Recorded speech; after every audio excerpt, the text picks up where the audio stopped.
Yeah, I guess we'll go. You guys make your orders?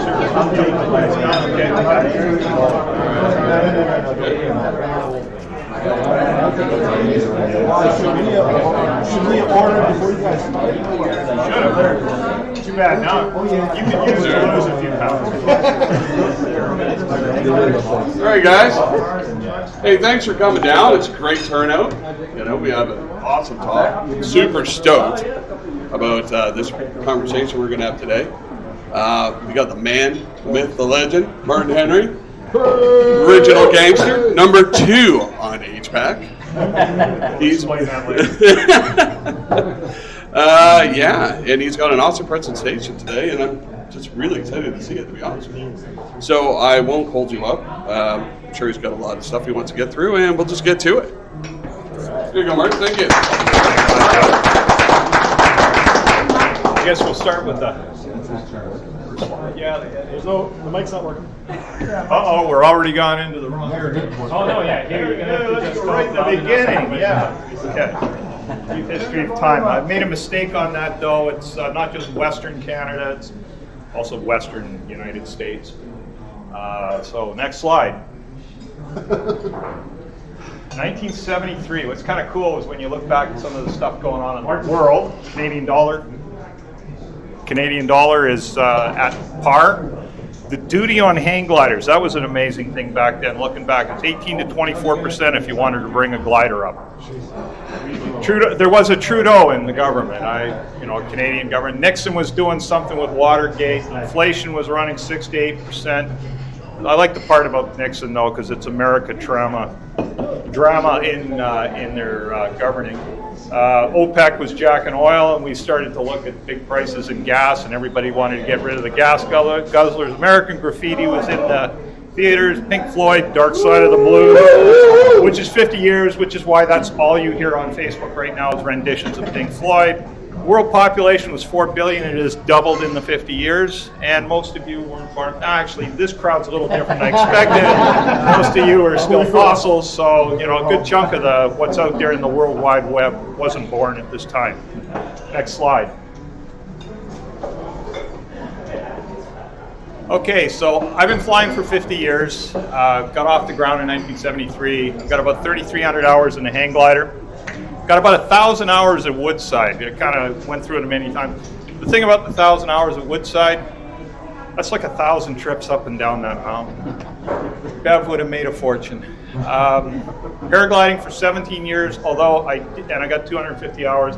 I'm not huge on the paragliding. It's mainly my little side venture. First flight, though, was in 1990. That was when I went to the dark side in the closet. I don't have a paragliding rating, which is why I don't fly a lot of places. I was a member of the 1989 world team in Fiche, Switzerland. I've got 5 world records. I think 1 still stands. I manufactured hang gliding harnesses from 82 to 92 to try and supplement my income, which was a total false conception because I lost money, I'm sure, playing in that game, especially selling harnesses to Willie Mueller. That was always cut rate.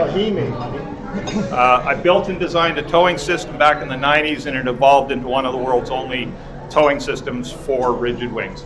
There's a couple people that have been copying the concept, but that's one of the little sideshows I had going for flying. Next slide. Okay, so I've been a volunteer, and the point of all this is that if you're in the sport, you should try and serve some sort of position in the sport, someplace, sometime, give it back. Everybody, most of the people I see in here have given back in one way or another, and I think it's really important. With the HPAC as president, it's really easy to become HPAC president. You just show up, and they're looking for somebody to be president by the time you leave the room. Like that in most of our area. I was a regional director, airspace liaison. I was one of the pain in the ass crew back in the early days trying to get access to airspace. There was about 10 of us across Canada, and we all sent letters. We didn't have internet or email back then. national team fundraiser, not altruistic whatsoever. I was trying to raise money for my trip to Switzerland. I think we raised about $25,000 back then. My only thing I'm doing right now is I'm helping anyone that wants to go and process a world record claim. A Canadian pilot trying to process a world record claim. I'm a senior, I made up the title. That's another thing about organizations we're in, you get to make up your own title. But as a senior official observer, I have the authority of the HVAC to process and adjudicate claims being made. Right now I have one client, that's Armin and his Swift back east. West Coast Soaring Club, I was prez, everybody was prez. BC Hang Gliding and Paragliding Associated prez and a bunch of other stuff. VFVHGC, that's a Vancouver and Fraser Valley Hang Gliding Club. Much longer name than the Fraser Valley Hang Gliding Club. But I was a director, president, whatever. Through the years, though, I provided technical services to the RCMP, Transport Canada, NAV Canada, Transport Safety Board, BC Coroner's Office, and BC Crown Council. And that was just through expertise in the sport. Next slide. Okay, so I'm active on the West Coast. Sorry. I like to rant on and on about Woodside. And let's keep in mind, Woodside, for the hang gliding community, is the only real flying site we got in Vancouver. It's really the only site. There's a few people have been flying Bridle and Benny, but they are not near as safe. They are not as near as convenient. And so, I tend to go on and on about it. When I'm serious, I sign my name when I'm on the forum. Bounce around there on slave delivery. When I'm having fun, I sign it Comrade Martin. We lost our feed. The world stopped watching. I've heard. When I'm having fun, I sign my name as Comrade Martin. And the reason for that is back in the 90s, I started flying what we used to call the commie gliders, the guys at Aeros out of the Ukraine. They built a really good high-performance glider. Broke a few people broke other ones, but very nice glider to fly in the competition class. And they're, of course, in the Ukraine. They're having a hard time right now. If you can support them, that would be great. I kind of dedicate tonight's presentation to my friends at Aeros in the Ukraine. Next slide. Okay, I was born in 1959. I was a very big baby. And in 1959, I don't need my notes for this. 1959, and growing up through to the 70s, and living next to the border, it's really Americanized. So, my world was the Apollo moonshot, Gemini, all the space program. That was in my school, and I had a great deal of interest in. Kind of connects to flying. We had Walter Cronkite doing Vietnam every night. We had the Watergate thing later on. And the other thing that I wanted to throw out there was most cars didn't have seat belts, and it was okay for the kids to ride on the back sill of the window in the car with a steel dash about 10 feet in front of them, and no seat buckles, no headrests. That was that era. You got your arm and your mum sprayed sharply. Yeah. Next slide.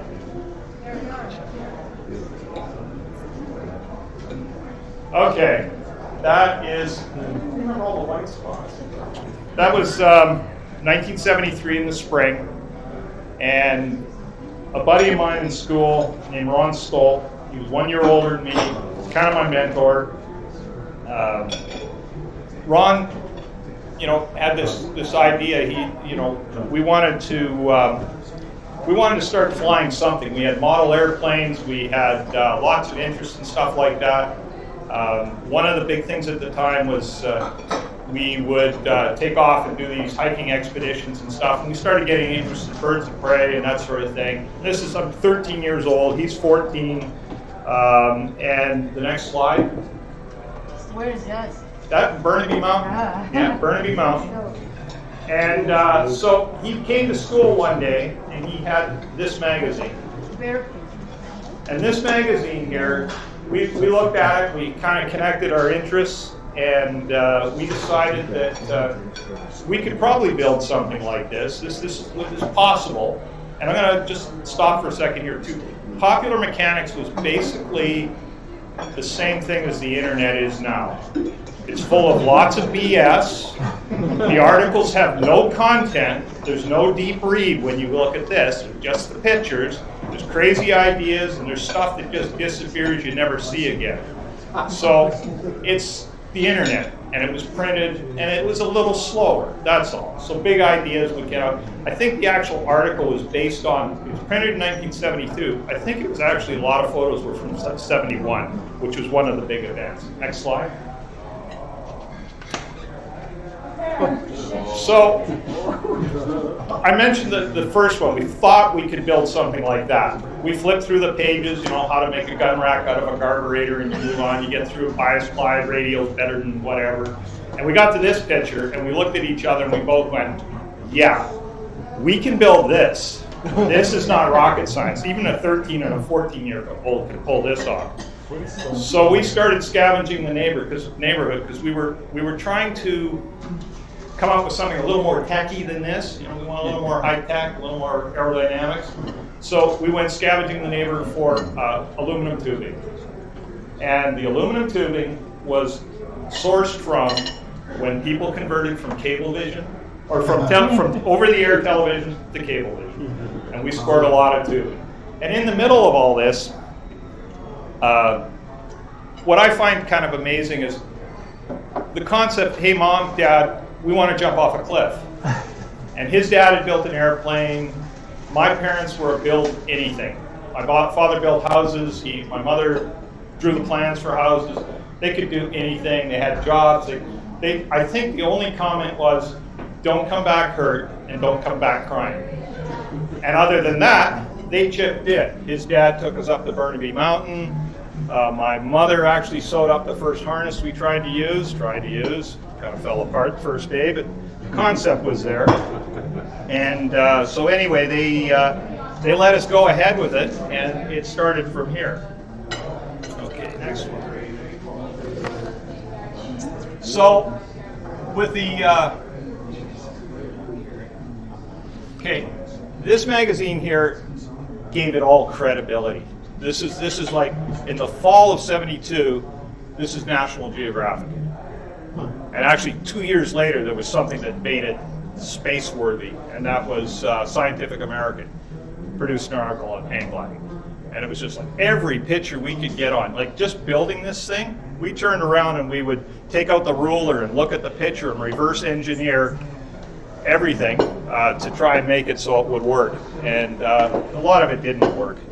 Next slide. Okay, so the reason I put this together is this guy named Rogallo, Francis Rogallo, gets all the credit for designs and kind of you know, there's quite a controversy actually in the old part of the sport. And Rogallo, and then there's this guy in the middle, Dickinson. Getting the time frames, you have to realize, okay, the classics are your Orville and Wilbur Wright. You've got Chant at the top there, so that was the end of the 1900, somewhere in there, 1890 to 1900. Orville and Wilbur were in like 1905, 1910.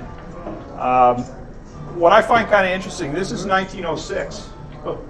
In 1906, that's a Rogallo. I don't care how you look at it. I think the thing with Francis Rogallo's efforts were that he created 3 tubes, and it was to be used without a crossbar in the original concept. But this guy in the middle, he's kind of given credit now for everything. And then the other cool thing here is that everybody kind of had a desire, and there just wasn't the communication to create it. And this guy here is 1969, and this here is 1971. And so everybody kind of wanted to do this. Everybody wanted to get their feet off the ground. I kind of blame mine on a fall off the sun deck when I was about 7 years old and hit my head on a piece of marble. So that was kind of the impetus behind my taking on flying. Next slide.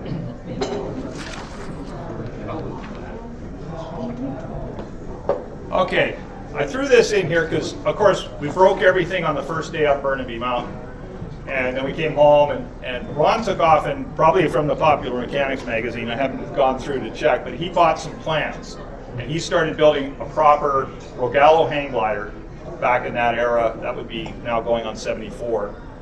And I wanted to just refine it. So we took all the broken bits and pieces and I started to refine it. I actually had a name for that. That was the Canadian Silver Hawk. It was beautiful. And I used to live about 2 kilometers from here over to the west. And just south of here, about half a kilometer, right at the river's edge, was a preload for sand. And that's where I would put the glider on a trailer and tow it behind my bicycle and end up down here and jump off these 15 to 18 foot sand dunes. And so that was in 1974. Is that you? Yep. Yeah. The harness got better. Still wasn't any good. And yes, no helmet, no parachute, no gloves. Okay. But there. Where's where's Denny? Yeah, where's Denny when I want to give him a hard time? Yeah, nice hair. I got ahead of myself there. Okay, so the next slide. Okay, so this is in between. We finally start networking with some people. I'm going to point out a lot of stuff was happening around me because I was living at home, and it was a very small world for me going on. But there was a lot of flying going on around me. When I got this glider, we had actually Ron had finished his glider. His mom sewed a Dacron sail. I bought a professionally made sail, so I was like way up there. And we had started going to Abbotsford and using a training hill in Abbotsford. Beautiful training hill right across the street from where I live right now. That's completely smothered with homes, destroyed and gone. So in the process, we ended up getting to that next stage. Ron kind of petered out a little bit at this point. He lost interest, gained interest in girls or something, and he also bought plans for something called a Volmer Jensen VJ23, which was a kind of a primary glider thing built by a guy named Volmer, and a very nice little plane, but not many of them were built. It was all wood construction, so it just became too big a project, and he kind of went his own separate way after this. Next picture. Okay, so actually I was thinking about this. This car is actually newer than the car I'm driving that I drove here. This actually is 1976 when I got this. By this time I've done some training hill stuff, things were coming together. I actually met a guy named Martin Rickenbach, and he agreed to take me for my first high flight. We would meet in Karamias, and in the process I got myself a car. And this car was a 1960 Volkswagen Beetle. It had a 36 horsepower, a blistering German engineering in it. All the rack was built out of all the junk that we had broken before, and it became the transportation. So once you're 17 years old, it's summer, you don't have a job now for whatever, I forget, I had the whole summer off, and I had a car. What do? You go on a road trip. So What's that thing on the right? it could have been anything. The sometimes are out of whack here. This is probably 3 years later, 77, 78. Looks like a Chesterfield cushion. Could be anything. It's my parents' place. It had everything around it all the time. That was my dad built. Next slide, please. Sex slide. Yeah, get me the sex slide. Okay, so I'm going to back up a little bit. We'll stay with this slide. But so the road trip starts off like this. I go to Karamias. Going to meet the instructor, another Martin. How much more unreliable could you get? Sat there for a couple days. I was living in an orchard as if I was picking fruit. I found the cheapest place I could hang out in town. And I stayed there. The weather wasn't great. Martin was a no-show. And so a guy from Alberta shows up. And he's got a station wagon. He's got a glider on the roof. He's got a wife and kids. And offers to take me up the hill. He's an expert. He's already driven halfway around the planet, so he knows where he's going. And he's got a glider, so he's got to be an expert. So we go up the mountain at Karamias. When we get to the top, we discovered we punched a hole in the gas tank. So last thing I remember is gum being shoved in the hole. The car was turned around. His glider's off. My glider's off. I literally just get turned around. He's gone. She's gone. Everybody's gone. Nobody up on the hill but me. And I'm going, well, I guess it's just a big training hill, which if you've ever been to Karamias, it's a big, giant grass hill. It's Costin. It's got a few other names. So I decided that might as well go for it. What's the worst that could happen? What is the worst that could happen? I might have to relaunch. In fact, one time I remember a guy launching about 4 or 5 times going down the hill. Just kept stalling down the hill. I was better at it. I managed to successfully get off the mountain. I managed to, I was probably a 5-minute flight, felt like 5 hours, I don't know. I did 360s, I do remember that, and that was an advanced maneuver for its day. I survived the landing, he was gone, never saw him again. That was it. So I didn't even have a witness for my first high flight. After that high flight was done, I went over to my brother's place. Now I'm an expert. So at my brother's place in Rock Creek, there's a bluff about 800 feet high. It's a sheer rock face. That's a good student place to go. And it faces north, so that makes it even better. It hardly ever gets the wind, but I managed to find a moment in the morning when there was a little bit of a breeze, pummel off that cliff, made a safe landing down below. I'm twice the expert now. I move on over to a place called Midway, where a guy named Bill Ralkoff. He was building some monster modern rigid wing thing, and I never did get to see it, but we managed to fly a little grass hill there with the standards. Then I came back to Carameas. It's a road trip. At this point, then I meet Gordy Thompson. And Gordy Thompson was kind of like, he was the mentor. He's the Jim Reich of his day. He was always flogging bedding gliders, instead of ozone, bedding gliders. And so now I actually had a bit of a group that I was with. I was starting to learn more, and we ended up going up the mountain late in the day. So obviously they didn't know a whole lot because it was like 8 o'clock when we launched into fairly strong winds in Carameas, and everybody knows it doesn't calm down in Carameas in the late afternoon. And was up for an hour, and then realized that when you got great big mountains in front of you, the valley gets dark quick. So I'm in the air and I'm thinking, I gotta get down. And I start trying to get down, but the winds are howling and I'm backing down the valley. I'm not making it to the landing field. I pick out what I thought was a safe spot in an orchard. It's the only thing available. And there was a big brown area, and I thought, we'll go for that. Missed it completely, which is just as well. It was some sort of raspberries or blackberries. And ended up with the nose parked up in an apple tree and dogs barking and lights turning on, and I'm packing up my 3 pieces of tubing and running for the road, where I meet Gordy, who's out driving up and down the highway looking for parts and pieces of his crew that he took up the hill. We ended up picking up one guy that had completely smashed a brand new, I was just in love with this glider he had. It was a UP Brock box standard. It had the quick assembly, but it was a standard, so it was like 2 bolts and the thing was open and ready to fly. And anyway, he flared too high in the dark and smashed it up totally, and it was done. Then from there, Oh, the other picture, you forgot. Sumas. No. oh, well, oh, yeah, I'm not quite done. Okay, so this is kind of the quick run through of the first big road trip. And I'm going to move on from there. But we went up to Vernon, King Eddie. Yeah, and then I ended up going into Canadian Nationals because I had like 6 flights or 7 flights at that point in time. Why not? They took my money. Took my money, and I looked at the list from the results of the Nationals. I found a magazine that had the result. I was obviously cut.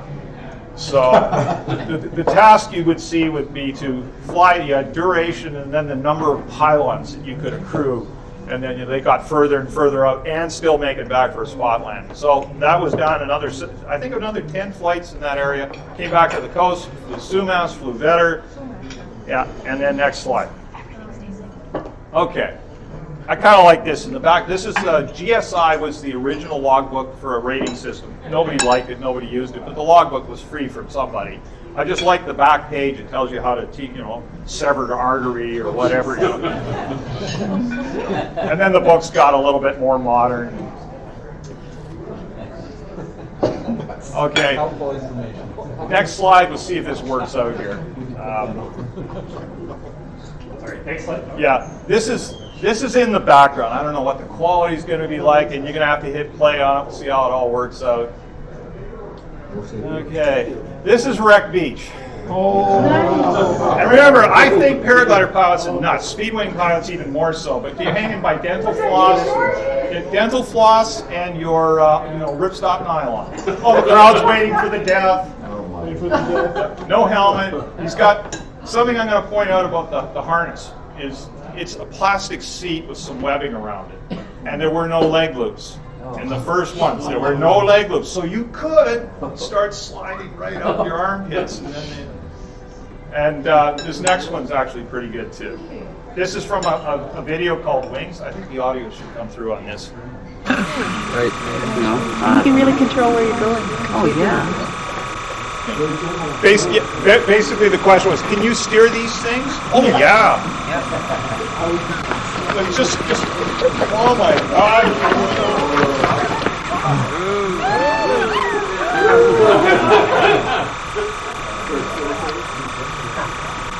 Yeah, the GoPro was a Super 8. Probably weighed about 20 pounds.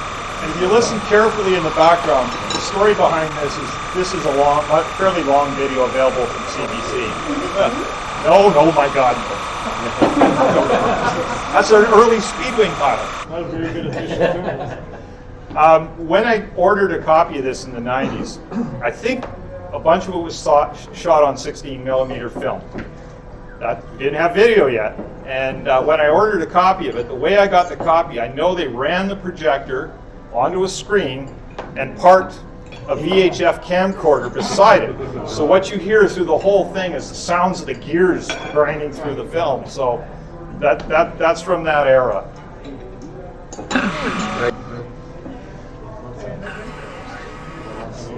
Okay. John knows this one because he was an editor here. See, that's some of these 50-some years too, getting close. That's 1975, 1976. I want to show this one here because it's Brunswick Beach, landing at Brunswick. And there was all sorts of activity. The real kind of thing about the first one that puts it all in perspective, though, is our sport was nasty in the beginning. And I'm going to say paragliding is the same way. Every form of early aviation has a way of snuffing out its enthusiasts in the beginning. That was the first edition, and there was mention of 5 deaths in BC, just in BC, and it was like that everywhere around North America. We found incredible ways to get ourselves killed. One incident that was mentioned in this one here, the pilot took off and long ropes and everything on his swing seat. He put a rope around his neck and he went hang gliding. Yeah.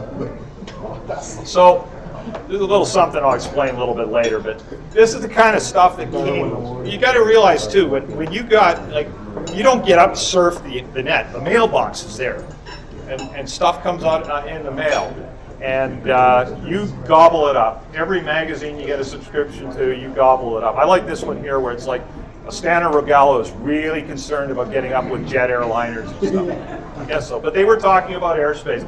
In fact, there's the Otto Lilienthal, I think that's how it's pronounced, meet that was in California in 1971, was taking place at the end of a runway in some airspace. I think it's Lax is the airport down there. So there was some concern about them operating, and they decided that it wasn't a big deal because they're not aircraft. So they let it go. In Canada, we became aircraft. Down there, they were happy. They were just nothing to worry about. So they thought. The thing in the top left there was actually pretty popular on the California coast. It's a biplane thing. It was actually quite a nice little glider, biplane thing, very strong, a little bit quirky to fly. Several guys, remember Don Arney? Trying to convert it over to motor. Yeah, they stuck a Mach 101 engine on the back of it, and they foot launched it in an ultralight. So, and I remember distinctly Don trying to take off with this little Mach 101, and it was at Sumas, at the Sumas LZ. He picked it up, the thing screamed, just roared away like crazy with its little wooden prop, and then he started to run, and he was running, ran, and then he just stuffed it into the end of the field. I'm going, well, I guess it needs a little work. Get a soaring harness. A soaring harness for $65. The whole harness, the whole thing. You get rid of your swing seat. This is pretty cool because this is an early sailplane variometer, and it relies on pressure and two little pith balls inside of a cylinder, two little guide tubes. But what I like especially about it is just for Denny. Probably put some wood screws through the side of the helmet for a regular hinge from a cupboard or something, and that was where you put it out there. What they left out of the pictures, you had to have a big flask on your back that had a hose running to it to make this work. These guys here, I always love their name, Pliable Moose Zipper. Pliable Moose Delta Wings, and they produced a glider later on called the Pliable Moose Zipper, and hang glider pilots or paraglider pilots don't know why we have certain names, same as we don't know why you have certain names for sites. But at Woodside, there was a name for the North Cliffs, north of launch, and it was called Moose Point. Because somebody flying a pliable moose zipper piled into the trees back there and walked away from it. There's still remnants, I think, of the purple glider up there in the bush. Okay, next slide. In the early days, one of the things that astounded me looking back at this era was how much there was for smart people around that really knew a lot about aerodynamics and were trying to get it together when it came to designing gliders. This is an absurd thing that never did fly. It was built by a guy named designed by a guy named Dick Boone, working for Bennett Kites and whatever they were called at the time. And it didn't fly well, but the thought of having that much aspect ratio did venture into some later gliders. And as I go along a little bit here, you'll see that the design concepts were, like I said, Trampano was working on stuff back then that was beautiful. Completely unsafe, but beautiful. Okay, next slide. Should also mention too that, going back to that, well, you can stay here. That was a weekly publication. Weekly. Hang Glider Weekly. And what's kind of cool about that is I think they pulled it off for about a month. Then it got to bi-weekly, but it had the most amazing aircraft in it that just, today you look back, there was a thing built in Switzerland, this Favel FL3 or something, and it was just high-tech carbon composite, way ahead of its time. It didn't fly very well either. This is pretty famous around the local club here, the Bull Sheet. Bull Sheet was had some pretty good articles. Everybody had names that were all like pseudonyms for what they had done that week. George Boringdale and whatever else. Ground Skimmer, of course, was the classic from the States. Okay, next slide. Oh gosh. Okay, so airspeed indicators on the left. The Dwyer lidars are pretty cool. Really accurate. Everybody had one, you know, that was pretty much it. Oh, I mentioned this here's a Ball 652. You can probably still get a deal from George here. He's the dealer for me. George would get an ad in the local Bull Sheet, and it would be like done in crayon. Balls for sale, you know, talk to George. This instrument, and the one on the left, that's a Culver unit that they were actually very accurate. They started introducing audio, but the two up in here, they were still relying on a flask. The Ball had converted over, still an analog unit, but started using a pressure sensor. This box of junk here is my box of junk, so I had no concept about aerodynamics, but the big thing here was guys would shove this instrument into a box because it needed 2 batteries to be able to survive a 3-hour flight. This one would use a car battery. You'd be chucking 9-volt batteries out, and especially once you got all the features like the total energy probe and the airspeed indicator, it used to get warm. Oh, you forgot it weighs a ton. And it weighed a ton. I was going to bring it, and I have a museum in Mansfield. I threw this one on the bottom right. This is in the mid-90s. Funny, all the instruments always seem to stay around $1,000, no matter what it was. Well, that was about 400 and something. This looks like a modern instrument, but in fact, it's an IQ competition GPS by Broniger. But what's interesting about it is it didn't have a GPS chip. I mean, we take for granted our cell phones, you know, you can fly with apps on your phones and stuff that do 10 times what this thing can do. This actually relied on something called a NEMA interface, a serial port connection that connected to a GPS, which was probably 6 channels. I was trying to figure out the Trimble Flightmate Pro. It came out in the mid-90s, and it was like 6 channels. And it was semi-accurate. This thing here actually required an external feed in order to have GPS data in its calculation. What made it more modern was it actually had logic running it, had digital logic taking place. So it became more of a modern instrument. Communications. Okay, they were bad. George was one about the only ones that I know of that really kind of upped the game by getting commercial Maxon FM radios. I think they were a business band radio, and a bunch of those guys had. Us poor people would go pay $200. $200 for that junk. You couldn't talk to somebody 50 feet away, but you could pick up a truck driver in Arizona picking up a fruit delivery. And of course, the headset systems were a little weak too. So, okay, next slide. Okay, this is a real relic of the days. Yeah, the fledged pilots are here. First rigid wing guys. That's Chris Florco. And again, look at the high-tech seat. He's got a helmet on. He's got a helmet because he needed one. And they're flying Wreck Beach. One infamous story, he had a wire person, his girlfriend wife, Jan Fioro.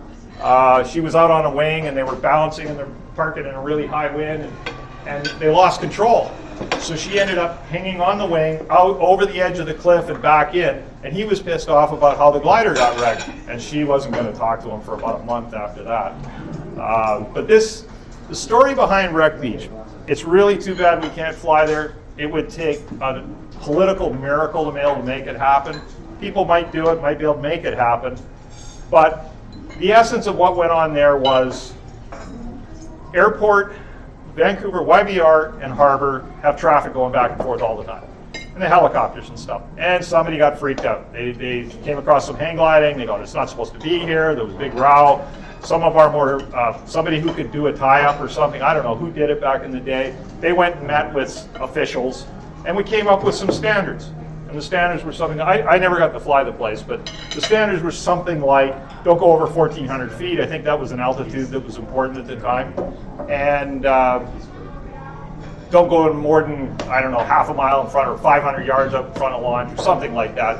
And I think within a couple days of that agreement coming in place and being set up, somebody went to 3,000 or 2,500 feet, flew halfway over to Victoria, and so that shut it down. And the best story from that day was John Smith. He's landed down on the beach.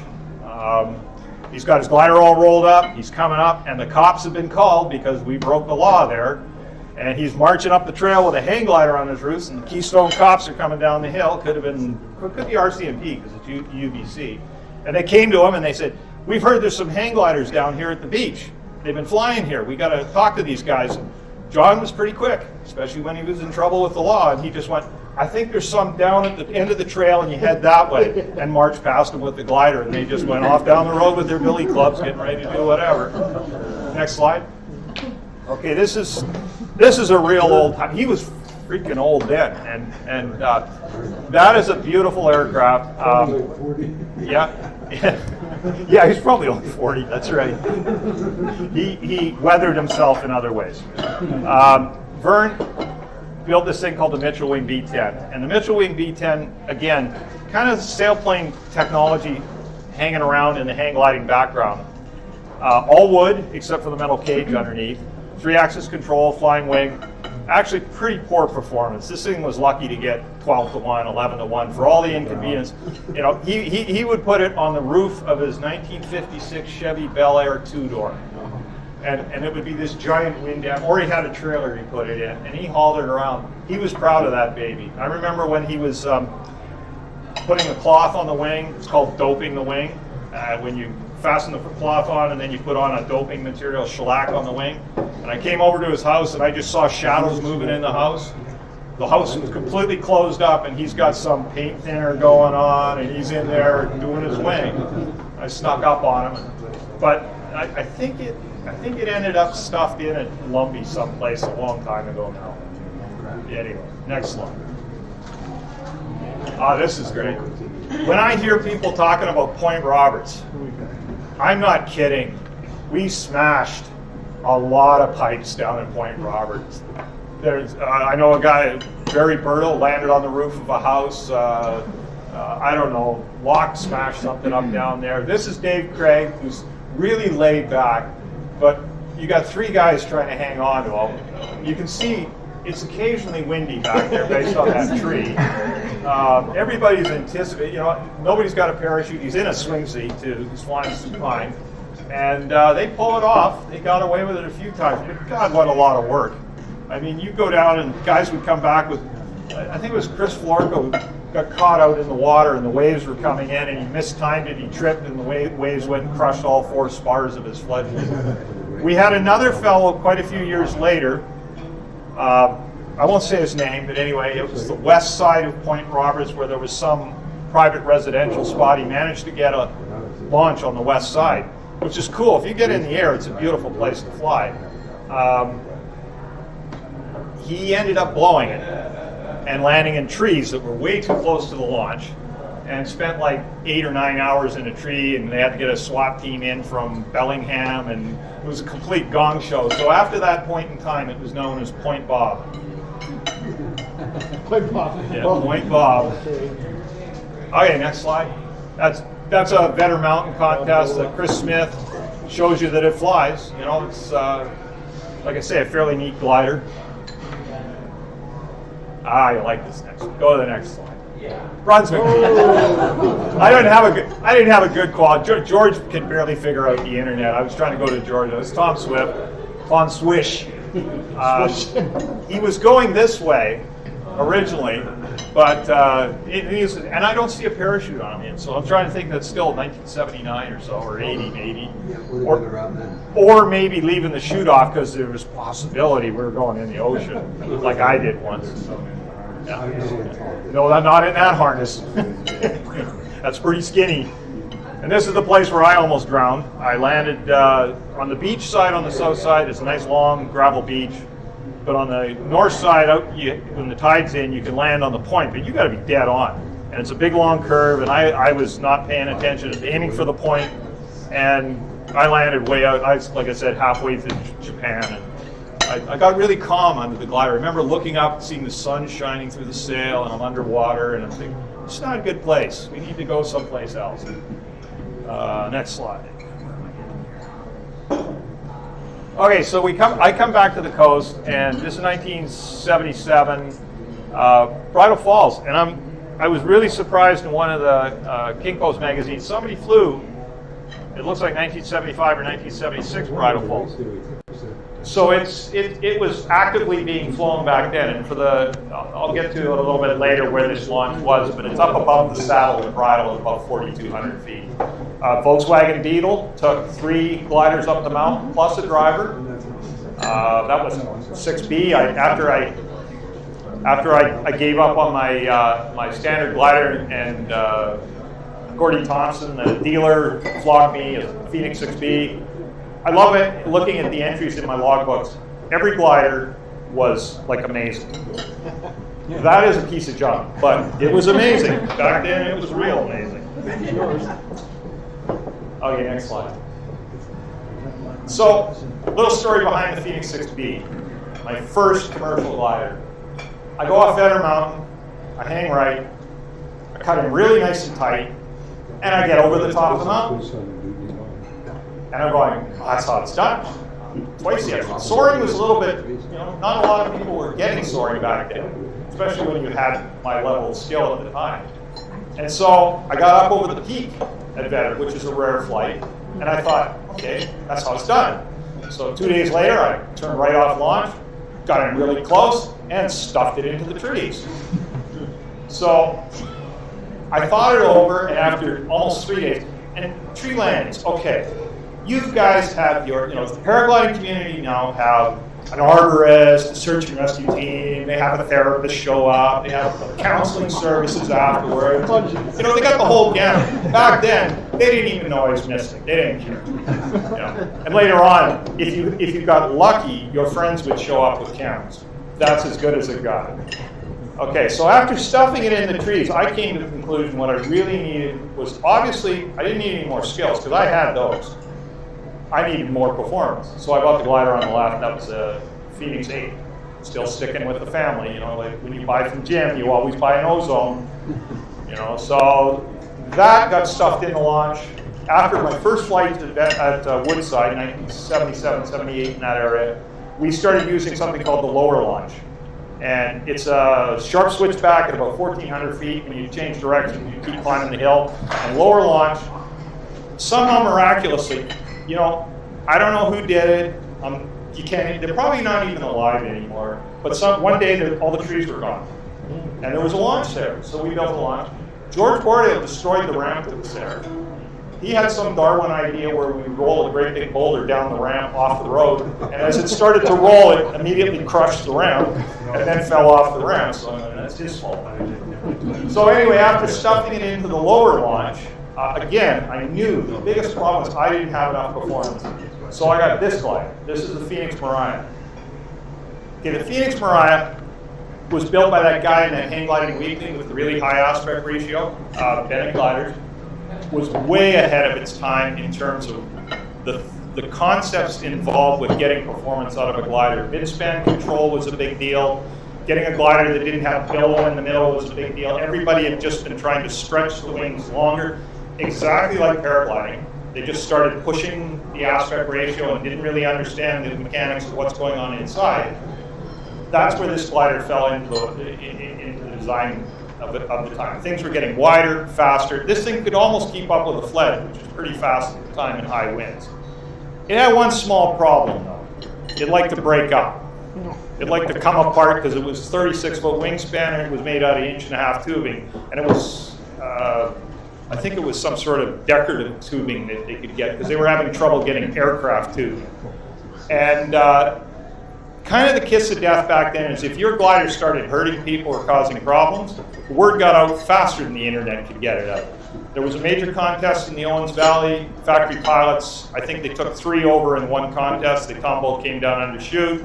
They had chutes back then. And that was pretty much became the Hindenburg. I went down to the factory still, stuck with Delta wings. I bought this thing, which was a big floppy floater, and it was fine to fly, but not the performance. Next slide. A little bit of the activity that was going on in the era in the early 80s and stuff. This is Salt Spring, lots of flying going on. There's Stu, isn't that Stu? Yes, Cameron. Stu Cameron, and Michelle LaBerge and Barry Berto and a few other people up on the ramp. There's Berto on the ramp with the Seagull. Seagull was some sort of, they had these curved leading edges. They thought they were really something. And they actually flew. They were a nice glider to fly. Next slide. There's that Mariah again. You can see the enclosed crossbar and the midspan rigging and stuff. This is the old, there was a ramp in here. Big towering wooden ramp when we had it up there, tandem going off the point. In the old days when we first flew, we actually had to hike all the way down to where the old steel ramp was. We used to be up there a few years ago before some terrorists tossed it off the cliff. That was a mega deal because you had to hike from a long ways back over this bump and get it down to the point where you were really exposed, and it was a real difficult launch to get off of. Next one. This is kind of a cool one for the Grouse Mountain Flying Team. I'm sure they already know about this. This is Dave Hannes. And that's got to be 1981 or something because that's a Condor. And Dave, I think, went on to flying one of the Spiders or something else after that. But yeah, that's landing at where the field is right now. That's the gross field? Yeah, it's the Grouse Field. Holy shit. Okay, this next one, this is just a cool poster that I've got hanging in my house. It's by Will's Wing. That became my next drug dealer. Exceptional is the phrase at the bottom. And it's just, kind of the thing that drives hang glider pilots and paraglider pilots. Everybody's going to work like a bunch of morons and they're going flying. I thought that was pretty cool. Okay, so my life changed in 1979. For better, for the worse, I'm not sure. For better or worse, I'm not sure. I got to think about it. Okay, I met Mia. It all started with the Outdoor Club. Hey, you want to go camping? We went on various trips, the Barron Lakes, Manning Park, and a whole bunch of stuff. And then she started hanging around with me, going to some of the flying sites. Sumas, we had some terrifying events at Sumas. Driving with no license? Yeah, she was a tourist from the Netherlands, and over here without a license, but she could just show her passport and the cop wouldn't know anymore. And batter eyes and whatever. And she had to make a decision when she was either going to come to Canada or she was going to go to Australia. And I know she flipped the coin, so Australia lost or won, I'm not sure. But she finally said, I'm not driving anymore. I want to learn how to fly. So this is the training hill. This is this nice training hill that we've lost to subdivisions out in Abbotsford. And that's her getting ready for her first high flight off Sumas Mountain. No chute. off a cliff launch. That was the day. But a beautiful. Wheels. Yeah, it got wheels. That makes all the difference when you're free falling. But that hill was just beautiful. There was a lot of development in the sport of hang gliding because of that hill. Those trails up the front are because the 4x4 goons are out there every weekend. Next slide. This is a pretty rare picture. Ken Ramsey took the picture, longtime pilot from many years back. It's really rare to catch us both in the air at the same time. Mia's on the orange glider and I'm on the Harrier up to the right. And that's over Better Mountain. When you got the place, when it was a nice day, it was a nice place to fly. No burial. Yeah, no burial. Yeah. She's higher than you. Probably. Knock it off. Okay, this is an article that was done by, if anybody wants to look it up, this is an article done by Hang Gliding Magazine. I forget what year it is. It's probably down in here someplace. No, maybe on that side. You know, they had a funny perspective. The person writing the article, really nice lady, but she was a base jumper, so she's nuts. You know, so she kept trying to get the love thing going in there and going, no, it was a battle all the time. So whatever. Next slide. Okay, so I'm gonna throw this in here. This is kind of the golden age. No, back up. Oh, you ruined it. That's good. It's Eric Raymond. He's on oxygen. He's flying a Fledge. He also had that Sunseed thing, but it's a rigid wing. It's cable rigged. He's like at 18,000 feet in the Owens Valley, and there's a video out there at the Owens Valley, Aeolus and Pod People or something like that. It's an unbelievable video to watch from that era, but things were now starting to arrive in terms of safety for the gliders. Okay, gliders got safer, a lot safer. We were carrying parachutes. Pilots weren't getting any safer, but the gliders were getting better. The Fledge was kind of the Fledge 2, which is the double surface shown here, is pretty much state of the art in terms of stability and strength. A little bit harder to fly. George used to fly stuff like this, and I flew one, but the battens were out of whack and it almost killed me. I learned about aerodynamics and reflex and not flying anything that John Smith flew. Big goon guy, he used to just shove it together. Anyway, next slide.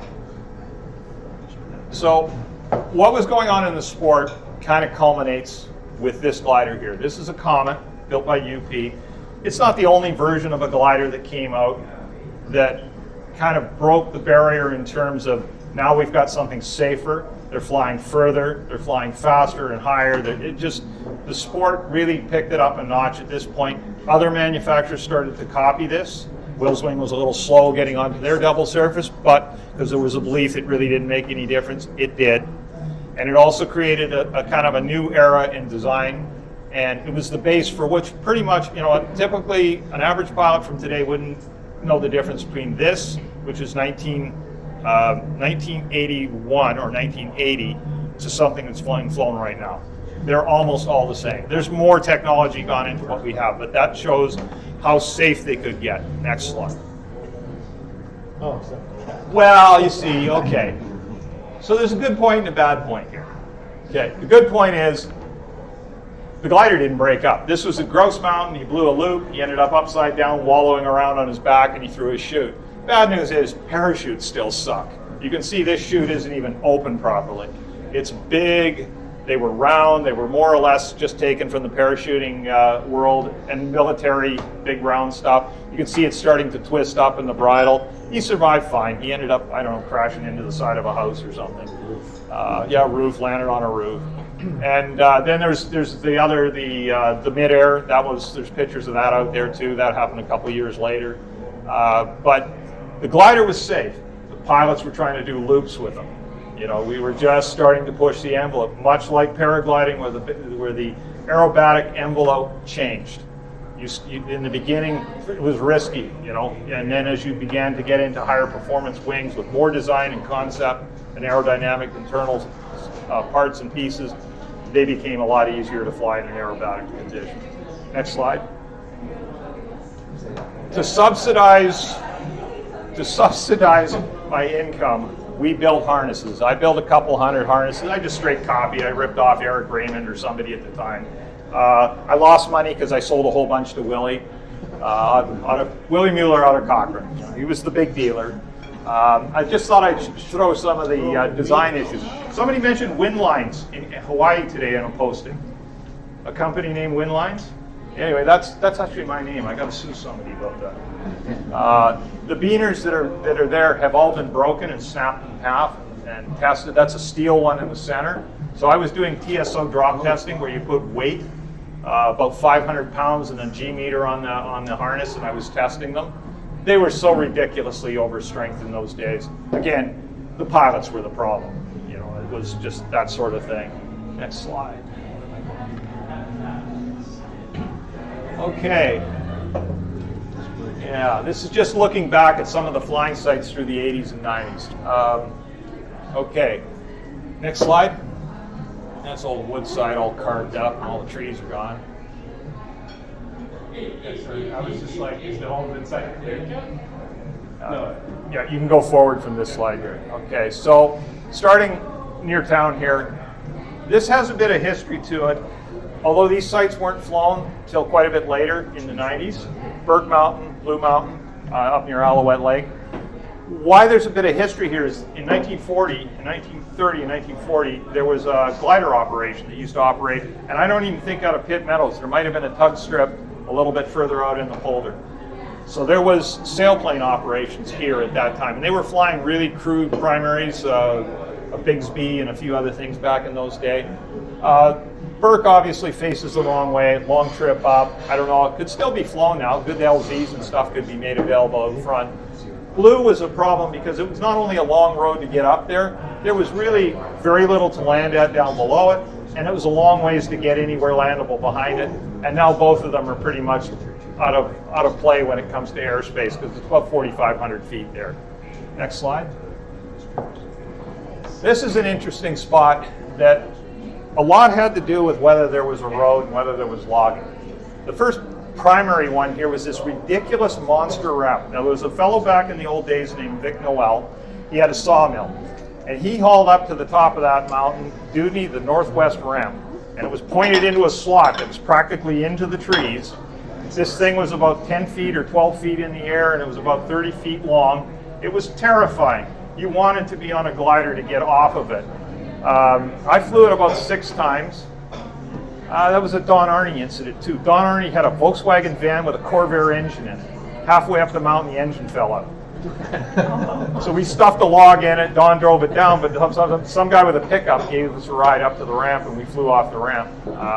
But it was really a scary setup, and of course it's facing northwest, and the winds are from the southwest, and it's a bad place to launch. But I can't remember anybody ever cratering in the trees. And you would definitely need counseling after going in the trees there because they were big, tall fir and stuff up in that area. The Sylvester launch, which is this side, the little star at the end there is Benny. Yeah, Sylvester, it got flown for one summer, and again, the road was terrifying. So you get people going up, and they're like big Suburban, John Smith and his big Suburban would show up and try and cross this cross slope, and you know, it would roll down miles down the mountain. It would be a big YouTube moment. No YouTube back then. And you know, somebody's girlfriend or wife would have to drive, like George sending Susie down the mountain on a sheet of ice off Brunswick Beach. Oh, that must have really got your points there, George. Anyway, it only got flown once. Then Vic came back up, and they opened up a launch on the southeast side, which is a little bit to the west of where the launch is now that paraglider pilots are hiking to, actually quite a bit to the west. The problem with it is you carve up half the mountain trying to come around to the west side to get into the wind. It was a good launch. It was a long hike to get in there. And the real Achilles heel of Dewdney was roads would just disappear. I mean, one season the monsoon rains would come in and completely wipe out, and then later forestry practices were to decommission roads. So it became a lost cause. Down at the bottom here, there was some guys that used to fly out there called the Stinsons, the family. George Stinson, a lumberjack guy, a little short guy, really powerful. He had equipment up, and they were doing logging at the bottom of Nickelman, and they cut the first slot from the launch up there. It hasn't really changed much since. And It used to be a terrible long drive. It's actually a pretty easy hike now, from what I understand, from the bottom for paragliding, sort of hike and fly. It's a little bit of, from paraglider perspective, my paragliding perspective, it's a little too steep a launch, so it's pretty. Got to get your act together because if it's windy, when it's soarable, it's a bit trickier launch to get off of. Back in the day, it was just too much effort to get up there. DeRoche, just talking to Jeff here, it was in the 90s. Again, now there's issues with the watershed in behind, and that's how you had to get there. And it was quite a ways back, had a bit of a reputation of being quite rough back in there, and I've flown through there on cross-country flights, and it is quite rough. George Stinson also opened up this launch that's up in the back here. It's at the Sasquatch, and it actually has some potential. I got some pictures of that later. That at least get you well up on the hill and in front of the Sasquatch. It was quite a ways. So back in its day, it didn't work out so well for the gliders, but nowadays it would actually be not a bad spot to be away from Woodside, out of the abyss that Woodside becomes on a hot, stable day, and give you a really good fighting chance to get up on the Squatch. Because I know that once you get across, no matter how low you are, if there's a little bit of west wind, you can ridge up and start getting the thermals and get above the peaks, and you're in a whole different air mass once you get away from Woodside. Next slide. Over on the Vetter side, there was Vetter main launch, Vetter backside. Vetter backside only got flown a few times. I'm not sure, there was only a few people that flew it, but it did work well in the morning. And we got told a few stories about, oh yeah, I launched really early, 10 o'clock, 11 o'clock, and had a really nice flight. I don't know what that meant. You can pretty much see the problem with Vetter is the prevailing flows are up the valley and it's straight across the mountain. But when it worked, if it was northwest and it was a nice day, you could fly all the way down to the States and back. We had Sumas Mountain. George actually flew off the lookout, the actual lookout where you walk out and you look over the bottom, and then landed quite quickly and apparently got to use the launch down below. So everybody follows the launch down below. I've got some pictures of that. Thanks for being here, George. I can put some personality to it. Little Sumas, Turkey Ridge, Kilgard, Claiborne, had a million different names. It's right in my backyard. You went to the top, there was a little antenna tower set up there, microwave tower I think back in the day, and you had to hike down about 150 feet to get to the cliff, and it was a slimy, dirty trail down to the bottom. Sumas. Oh yeah, you'll see a couple pictures here. And it was okay, it was a good place to acquire a bunch of flights. I think I had about 4 or 5 flights off it in a day. Bit of a cliff launch, but now there's total airspace issue there. It's on the deck, right on the peaks there now. 2,200 feet, I think AGL there or something, even lower than that. It's on Vancouver or YXX, Abbotsford Outer. Anyway, next slide. There's Sumas. This is just brutal. I just post-holing it in. Oh, what? Hey, maybe that's your rig? It's a Spider. I think it's a Spider, a D2, D3. Yeah, back in the day. We were nuts. And it was cold. I mean, when it's clear like that and there's snow in the valley, it's cold. It's really cold. Okay, next slide. Okay, the bridle one I always find kind of funny because bridle is flown first with a hang glider back in 1975 or 76. I flew it in 76, 77. The original launch, here's the saddle, and the original launch, you wouldn't even know it's there now. The road is completely grown in with alder. Like you can't even see it, but there used to be a gravel pit at about 4,200 feet. Almost the same height as what we call upper launch now.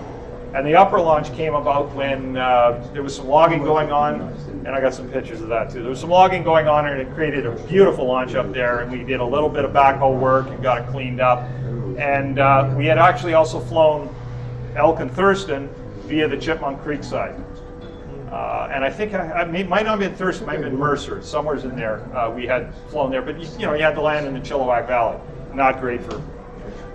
And then I think it got nicknamed Logger's Leap, but the lower launch, the standard launch with the Star is that wasn't until quite a bit later, and there was some sort of log landing down there at the time. Not much logging going on, but it opened up later on.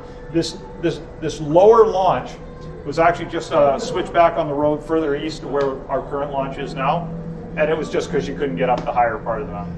What really kind of screwed everything up for the original launch, the saddle and the upper, was the fact that forced to turn around and decommission the road. So we lost the road access to getting out there. Next slide. And then little, the average pilot, the new modern pilot wouldn't know that we did have the lower launch. You wouldn't know by now, but that was literally because you couldn't get the upper launch in May. I mean, April, May. So there were times you couldn't get there, and actually, there were times there were so many hang glider pilots out there. Some of us chose to fly from lower launch because it was just less crowd. There was less people, and it was less exposed. And sometimes, it was in the launch. We used to fly in everything back then. It was nuts.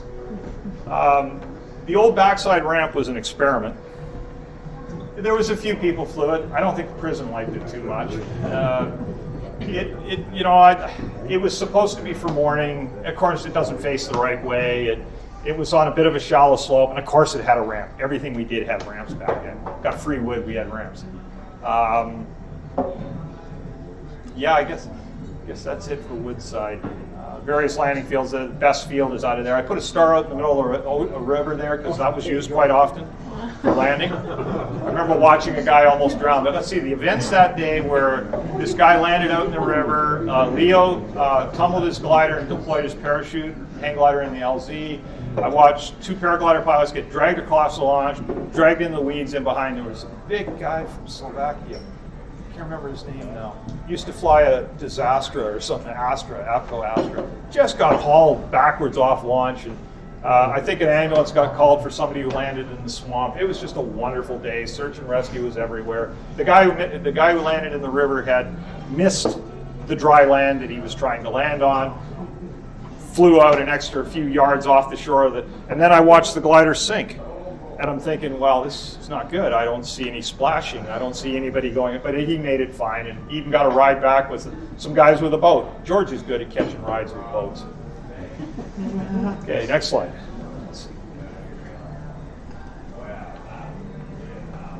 We went in to get Bill out of there with a helicopter. Yep. And we also had what was the name of the lady that came from Switzerland?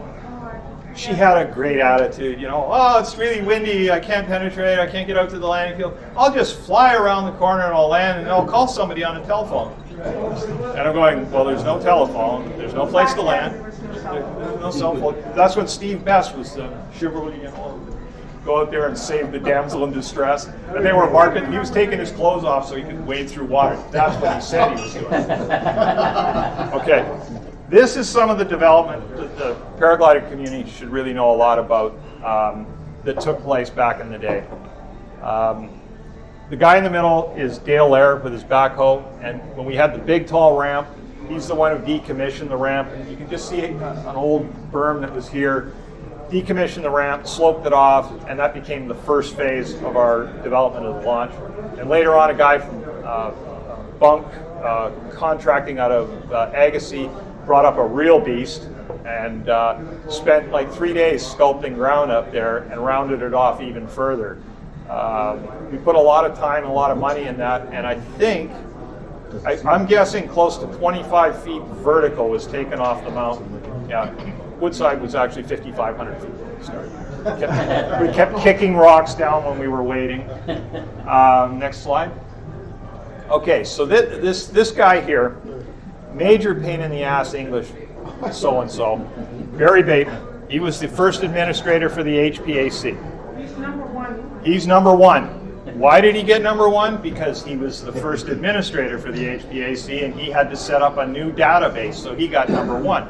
I complained about this. I didn't think it was right, so I got number two. Mia got number three, and then he took cash bribes, I think, to get low numbers. Barry had one kind of constant theme to him. He kept harking back to his fog-bound little country of UK where he came from, how everything was a green rolling grass hill and you could top land. It was wonderful. Very persistent. He got us to clear the trees off, get rid of the ramp, dome the hill out. He'd be proud of the green AstroTurf that's up there right now. I'm sure he'd be doing a top landing if he could. Barry passed away back in 2017. Here's the Barry. Yeah. Somebody made a quote about him. He was the only pilot they knew that flew on anger. Always on, little guy, big glider, always flew aggressively and was an amazing pilot for scratch. He tumbled a glider back in Golden That's right. There's a nice film of that, a video of that, where he's hanging upside down and the glider's coming down under parachute near Harrogate, where got something on it. Next slide. I think it's easier. I don't go all through my notes. Anybody recognize that? Don, George Kent. No, it's not. Nope. What's on the left? No, anybody recognize that place? That's White Rock. There's a glider. I think, yeah, there's a glider set up right there. I think you could have had that lot for about $120,000 back then. That's the 4 million now. Yep, it's a subdivision now. It's gated too, I'm sure. Keep out the riffraff. That's me on a Duck 180. Anyway, that's a cool place to fly. You can get 2,400 feet, 2,500 feet over. You can get in trouble airspace-wise. It's glass smooth. There's a few paraglider pilots have a secret sight they fly down the end. I don't think it can handle any sort of real exposure. Definitely nobody here could afford the house down on the end. So, okay. During the mid-'80s, we had another English guy who was all into, he flew a fledge, a home-built fledge, Vic McGee.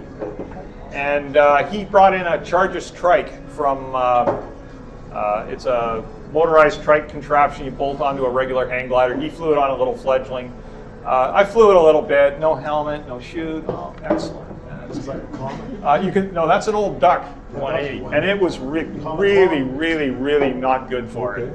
But we towed out of a turf farm, and we were right off the end of Pitt Meadows, so we were hanging around really low on a turf farm.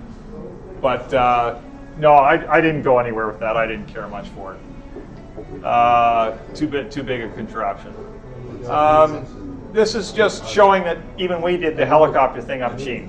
Yeah, it was. I think we hauled 8 gliders up or something that day. Yeah, I think it was 8 gliders and 2 trips in the helicopter, or 3 trips with the helicopter. That was back in that day. Next slide. There's George's Mountain on the next slide. And this is the one that's west of the Sasquatch, off the side of the road. You can kind of see the little lake of rock out front. Had a ramp. Of course it had a ramp. Right now, with the new logging that's going on in there, it might be possible to actually go back up there. I got to see it from the air. Next slide. This is the hump in on the left. That you had to hike in, and what the skidder trail was all the way from the cutoff spur. There was just, and I had a picture of Nick Voss having a coronary. He was laying on the ground, clenching his chest. You know, hang glider, triple D's, Q's in the sky, and we're sitting on the ramp. We were very possessive in the old days. We wanted to make it our site. You know, Woodside was our site. This is what happens when drinking and driving is encouraged. We went into the captain's table in Mission on the way home, and everybody was wearing costumes. Oh, it's Halloween. So we went out and got our harnesses, and we marched back in, and we were hang glider pilots. We were the goofs of the show. Dave Craig is very drunk. And we had parachutes, so that's like 82, 83, I think. And I'm in the trees again. Yeah, I'm in the trees again, and I bought more performance. That's the way I solved that problem. My excuse was I was on antihistamines. I had bad allergies. Back in my early days, I was actually in the background trying to get my pilot's license, and it was through air cadets, you know, the military and all that sort of stuff. And I wouldn't pass the health. The medical at that time was a military medical, and I was taking stuff for allergies, and they wouldn't let me go. So I said, "Screw it, I'm going to fly hang gliders."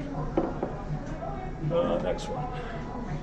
That's just Mia, a duck. This is an evolution of the Comet. Now it's built by Will's Wing, and that's our latest drug dealer. George Bordale was our drug dealer. Bought us all sorts of Will's Wings. Yeah, look at the size of the keel pocket. Stop looking at her like that. This is you know, when they talk about Grouse Mountain, one of the things, I only flew it twice, I think twice or 3 times, but the top left picture is a glider approaching the field. All you can see is the king post. He's below the edge of the field. He's moving at warp. He's just come in around in front of the power lines. He's cut a turn, and he's actually climbing up from the parking lot to level out over the center of the field. If you didn't do that, you were likely to blow right through the whole field. Right to the far end. Yeah. Mia actually managed to find a way to change that technique. You aim for the backstop. So as you get to the backstop, it's like a carrier landing on an aircraft carrier. You just thunk into the screen and hang there, you know. It's really fun watching all the people on the other side of the backstop go diving for cover. And next slide. It was a big event. You know, it really was a cool event for Vancouver and for hang gliding, except for occasional parachute deployment and whatever. I think that's actually an attack duck. Will's Wing was very good with their names.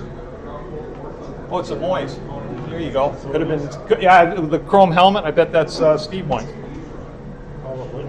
Yeah, and everybody's got short shorts and whatever, you know. And there's a crowd of people there, and there's old cars and whatever in the background.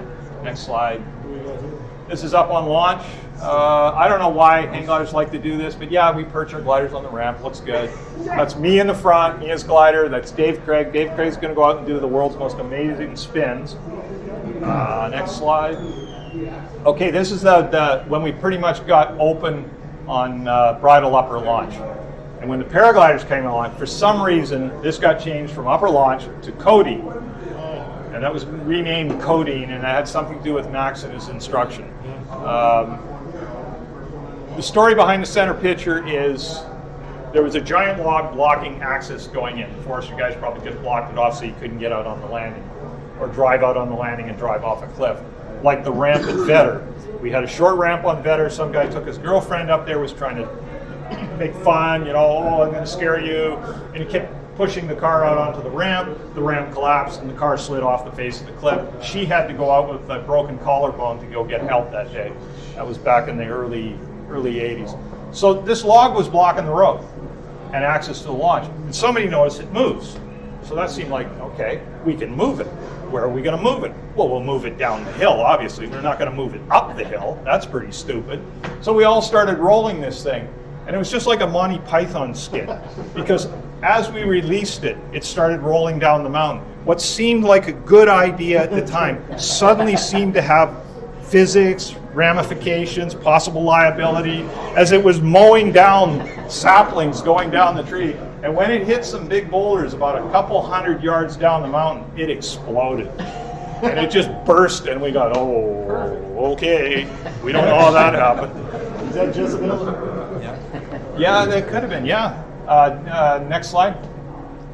Okay, so this was 19, I got my notes here, better check them now. But this is first arrow towing. And kind of the key thing here is you foot launch, that was a C2, Comet C2. You foot launch. I didn't have any wheels. There was an incident that day where one of our good friends didn't get off the ground, caught his lip on the ground, tore his lower lip loose, and had to get stitches between his jaw and his lip. 1984. Next slide. That's the arrow towing was done with the trike configuration you saw earlier, except it was a big tandem glider from France called a Lamouette. I think it was called a Viper or something at the time, and a two-seater trike. The sad story is these are two guys that were really kind of leaders in our sport here, Ken Brown and Chris Bulger.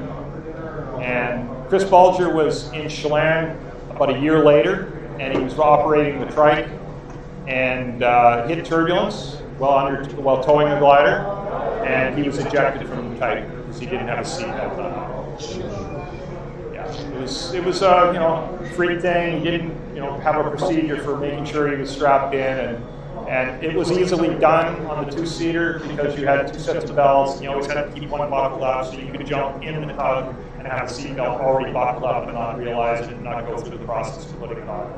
And it was a real sad day for the sport because he was one of these all-American, really nice guy. They were really funny. They showed up at the border, and the border people called us because this was just a demonstration of the arrow towing. They called us. They're not going to sell any of this stuff up here. Oh, of course not. Anyway, next slide. About this time, I started to change some of the places we went to, and this is Chelan. I got my first I kind of got a little mixed up on the dates and times and stuff, but the first visit down to Chelan, I flew 112 miles and was blown away with the place. The next day sunk out. I think the day after I sunk out, ended up in a sludge pit, which is what it is, what it sounds like. But it blew me away with flying the flatlands. And where I landed was about half a mile from Fairchild Air Force Base, where they fly B-52s. I was thinking of Spokane, but no, I got a little too close. Nobody did anything back in those days. Next slide. 84 or so here, we're flying, went up and flew Black Tusk. Nick, Barry Bateman, Mia's in the background. I think that's Guy Reynolds in there. And I got a chance to buzz the peak. And of course, what do you do when you get over something like that? You got to buzz the peak. Of course. And I thought about the hikers later going, falling off the cliff, and they're looking at it. But we landed down in a spot in the bottom, north of Daisy Lake. It was hideous. It was a gravel pit. It honked, like everybody knows, the wind comes flying up through Whistler and stuff. And we were terrified of the place. After 2 visits, we said, nah, that's enough. Next slide. Started flying Cornwall and Clinton, really nice places. We were starting to explore more of the central interior, flying places like Salmon Arm, or Salmon River Valley near Salmon Arm, Boline, Falkland. Next slide. That's Clinton, top of launch, major event. There's Mike Cook, yeah, Jim Bamford, myself, I think Barry Bateman's between my legs, I don't know why. Michelle LaBerge in the back. Okay, you can go to the next one. Okay, so we were also getting into competition back then. And we were flying a fair number of meets, Canadian nationals. I suck at contests. I just haven't got the demeanor for it. I always want to get off first. I always want to fly first. I always get the most airtime, blah, blah, blah. Doesn't work well in the con. You got to be more conniving than that, and I was too dumb. Mia used to regularly kick my ass. On this particular day, I was north of Clinton, sunk out in a little marsh, broke my keel on my glider. Mia flies a Canadian record that day. I wasn't talking to her on the radio. I was looking for parts.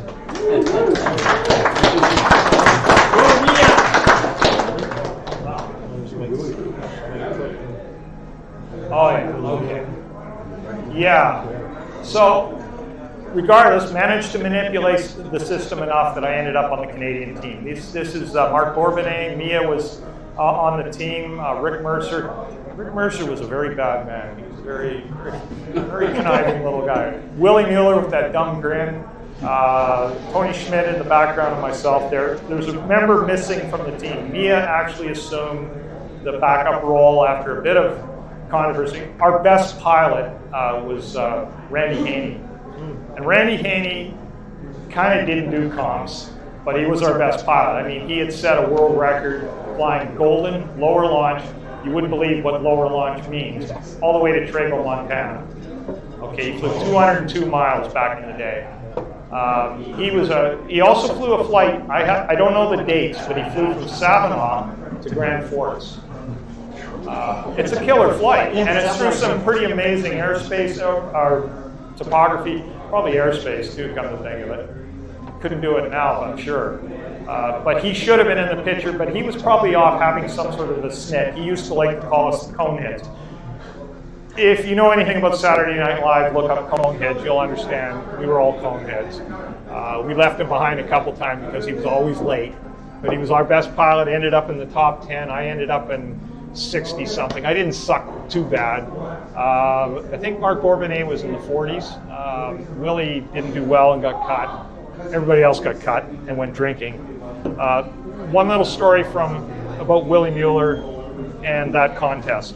Willie became our den mother. He was kind of the coach, provided the backup for everybody. On my very first flight, on a day that didn't add up to any points, I was very lucky, I sunk out. I ended up down in the LZ with a few other pilots. The Czech coach felt so bad for me, he came over and gave me a beer. So Willie eventually, his task got canceled that day. It was a terrible meet for wins. he came back, picked me up. He said, well, we got to go pick everybody up. And he's trying to console me to keep me upbeat and whatever. One of the things that happens, we came around the corner, he said, nobody's going to go anywhere today. Oh, okay, well, it doesn't matter up any points. You can make it up tomorrow. Okay, And then we look over and there's a chute, protective cover going over the highway for an avalanche. And there's this big domed area and it's covered in grass. And there's 4 or 5 people up there helping a guy break down. And Willie looks up at it as we're driving by and he goes, that dumb schmuck probably broke his arm. And he did break his arm and was out of the meet, so he was always trying to keep the team together. You can stop the microphone if you want. It's fine. The sound is good. Oh, the sound is good, so I can just put it on? No, where you had it. That was Okay. Put it on your shirt. Okay. Next slide. Just your typical big world comp. We had 190 competitors. They broke us into 3 groups. They had 3 different launch sites. And the funny thing from the meet was the sponsor was some little sausage maker in Switzerland. It was by 5 knit meat. I don't know what it meant. I don't know if it was meat, but that was the sponsor, and it was on everything. Everywhere you went, you'd get your little roll, little piece of fruit, maybe a banana, and a big block of cheese, Swiss cheese, and the by 5 knit something. It was a cool thing. If you get a chance to go to a big international meet, any of the paraglider pilots, anybody that's flying combat, go. Don't expect to win unless you're gifted, just go to be there with these people because there's so much to learn and there's so many people that are really laid back that are amazing pilots. I mean, Larry Tudor, he'd have a snit if you touched his glider, but he was just an amazing, calm pilot, really somebody to learn from. Just so many people. Bobby Whittle was a little English, I don't know, whatever. Next slide. When we came back, we we changed our attitude. Because I suck at contests and Mia was always beating me, we had to do something else. So what we started to do, and it was kind of an inspiration that came from Chelan. Chelan developed a concept that's very similar to the OLC. It's a contest where you pick your day, you fly your own chosen task. Your task has a certain value, so if you want to make it a valuable task, you pick that day. You can drop out a day, you can throw away a task. And it was very friendly for the amateur pilot. And with that came the idea that you declared your day every day, and we moved on to chasing records, world records. And this stupid photo is just, you get tired of taking the declaration. And that basically describes what you're saying you're going to do for that flight. That's how a world record claim is started. You declare exactly what you're going to do. You don't listen to Armin back with his Swift there because he tends to put them in the wrong order, declares it this way, flies it the other way. You got to do it exactly what it says there, and you have to have a witness. Next slide. So after I got into contests, I went to Golden. I don't like Golden. Never was a big fan of Golden. I always went up there, it rained, bugs, train, we drank too much. Never seemed to get, you'd always get like one day. And it would be just, you get up 12,000 feet, look down the Beaverfoot Range and go, I gotta go home tomorrow. This is beautiful, this is why I came here, but I spent 2 weeks getting eaten alive by mosquitoes. No. This was on a day when we were pursuing a 200K out and return. Willie Mueller was out in front of me, and I was near Harrogate. And what you're looking at is a piece of paper that came from something called a barograph of its day. A little drum that had a certified mechanical system in it that was used for recording, and you had a special piece of paper that when a little striker thing went on, I was going to bring it, I forgot to bring it, would scratch a little line, and it would track your altitude for the whole flight. You would document where your turn points were with a data back camera, so you could associate time and speed. But that was near Harrogate, and I tumbled. Whoa. I did a forward tumble, and the glider recovered. Barry didn't. Barry ended up upside down on the chute. Ken Ramsey tumbled in the same area and broke a leading edge and flew down not knowing it was broken. When I recovered, the glider had a bad turn-in. And so I'm kind of thinking, okay, something's wrong. It was probably, I had a bent leading edge. I had to get to my drug dealer and get some parts on order when I landed that day. But I flew out over the valley, and I deliberately put the glider into a high G maneuver because I wanted to know if it's going to break, I need altitude for my chute. I don't want it breaking at the last 100 feet when I'm turning final. So it didn't break, stayed together. I managed to arrive. Not very good at landing sometimes too. And but that's documenting what happened. Is this giant bouncing around that's what was going on in that. Next slide.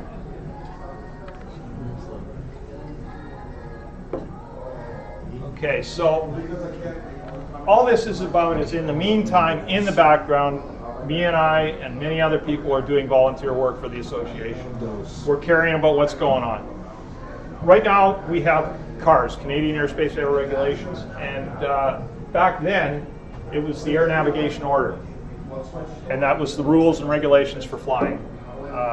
We were exempt. We were not allowed to fly because in Canada, they considered us not aircraft.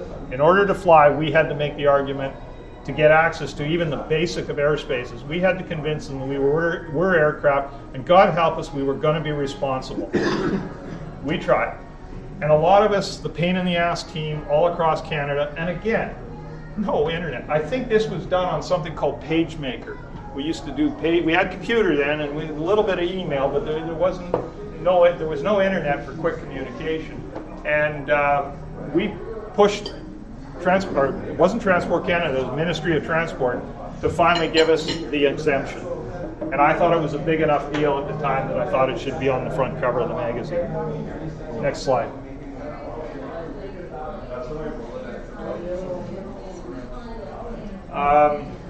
In the background, we did a lot of AGMs. We did a lot like my ranting on Woodside and stuff. We did a lot of talk and we met a lot of people.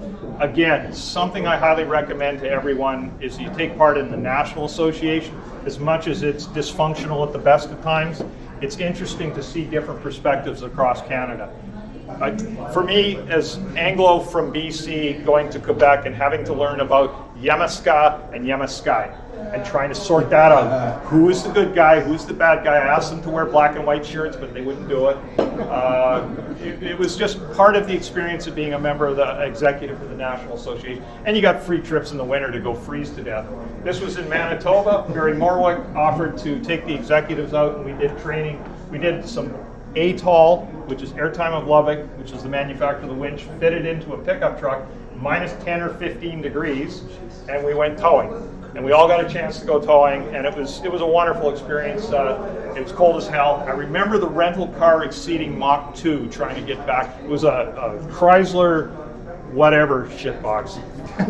And we just delivered it back to the rental place in a hurry, and then found out our flights were all canceled and overbooked. So we had to sit around for a huge length of time. Got some money left over from that. Next slide. So, inspired by the towing, thinking, okay, this is not a bad way to work, and I'm going to roll it back to what was going on in Chelan. Chelan is a wonderful place to fly. It is a world premier site. It's got some drawbacks, and people need to understand that. It's got some things that are not so great about it. But starting there, the PWC guys are doing a wonderful job proving that you can fly in the mountains. The Classic still kind of carries on. I don't think it's been for a couple of years. But one of the side problems was they shut it down. Any sign of fire, everybody's got rights on the mountains. The tower guys have a little plot of dirt up there. They don't want anybody up there. So if there's a bad fire season, they shut it down. And we'd heard rumor about some people towing out in the flats. So that's what inspired building this. And this is Stuart Midler back in 1990. And I just copied a design, and I kind of thought, well, this will work. And I built it in my basement, and put it on a trailer. And I didn't have any towing experience as far as flying, but Stuart knew how to run a winch. So we just swapped places. He ran the winch, and I got the first flight on it. There's Mia towing down the highway in near Mansfield. Yeah, there wasn't much traffic back then. I think it was illegal. Next slide. I can't imagine. Cops were pretty laid back. We used to taxi long distance on the highway. They kind of put the lights on. Okay. We moved over a place called El Road. This is my brother-in-law, Ken Nicholson, and my sister, and Lynn Fusel in the background. Lynn even had some good flying down there. Next slide. Went to a course in Bayview, Washington, got certified by GW Meadows for towing, truck towing, and there was about 6 or 7 rigs there. And a little story behind that is,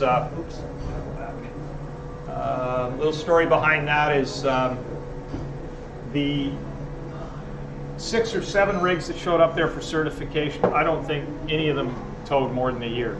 And there's a reason for that, and I'll get back to that in a bit. Next slide. Oh, I remember that car. The FUD. The Ukrainian flag. Arrows, flying arrows. It's out of sequence here in terms of time.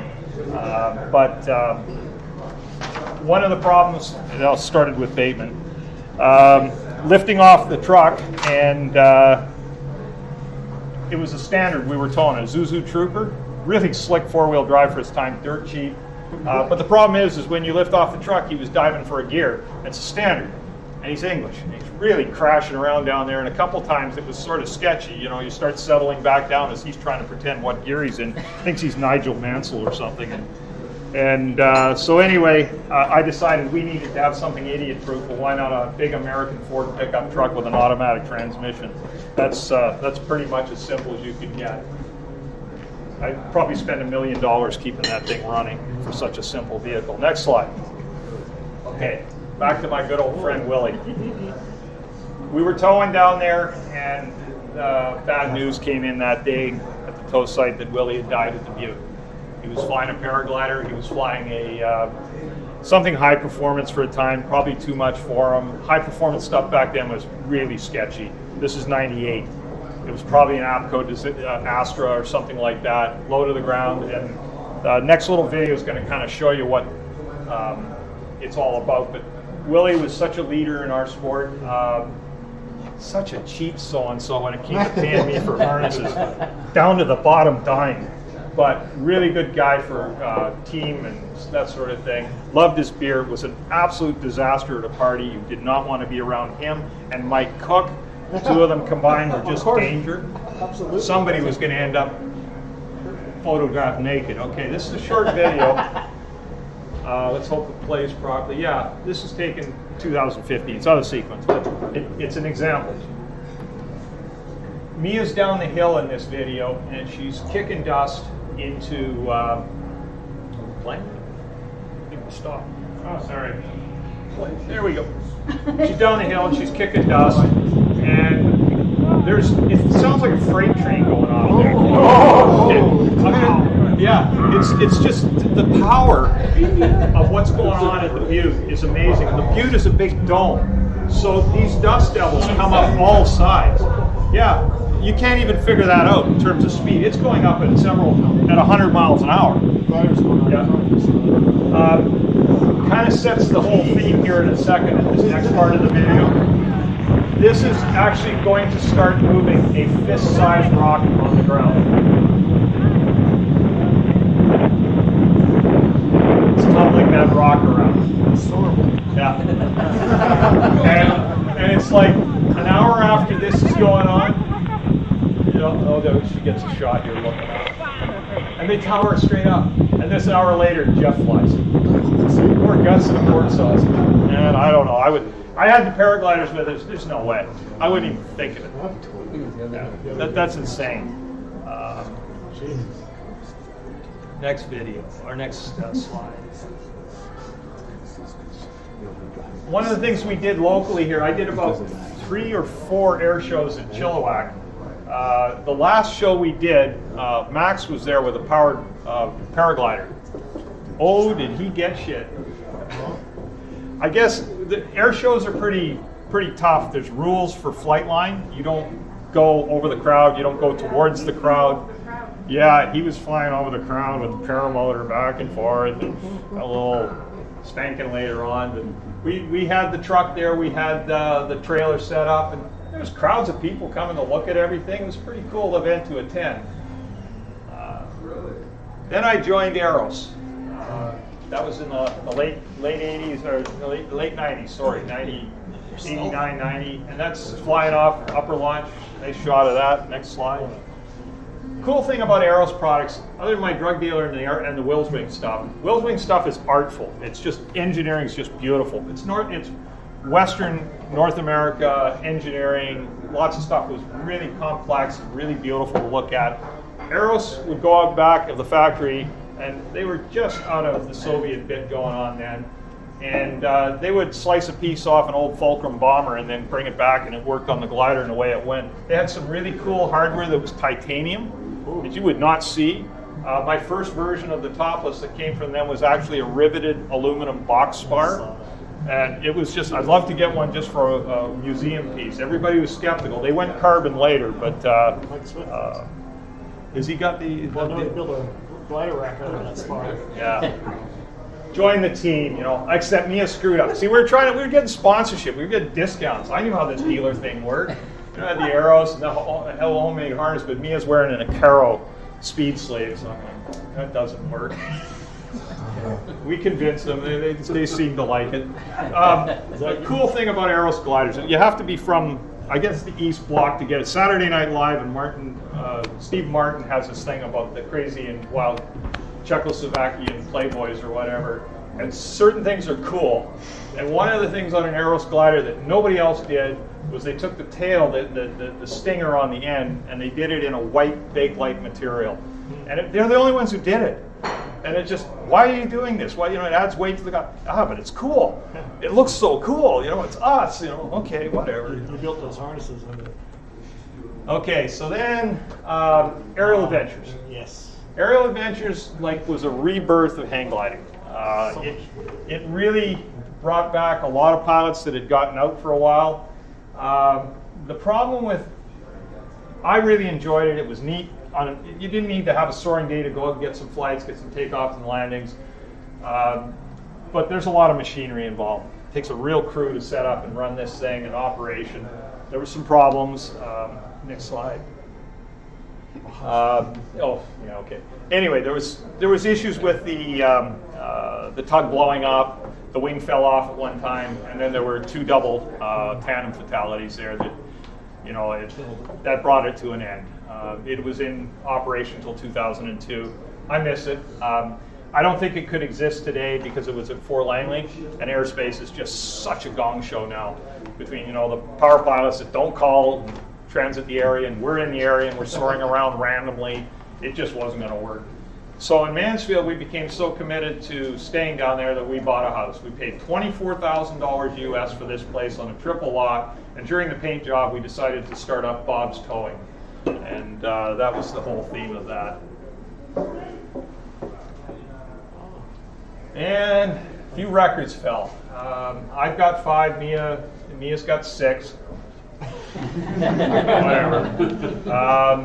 She set halter on a female rigid wing pilot, but they're all hard work. The records get broken. That's what they're there for. Everybody's. Armin back east was kind of whining about a record that got taken from him by somebody that flew faster, and I'm going, well, now you know the number you got to beat. And it is a lot of fun challenging yourself to triangle tasks. It's a lot of fun to fly it at speed. It's a lot of fun to test yourself on a big course and really bring it back. I don't know. We got hooked by it, and it allows you to pick your days, fly when you want, don't fly when it's bad. The next slide. That's when I switched over to the ATOS. It was back in 72, 73. No, what? Not 72. Or no, 80, 90, 2002. Jesus. Hey, we're pushing it, man.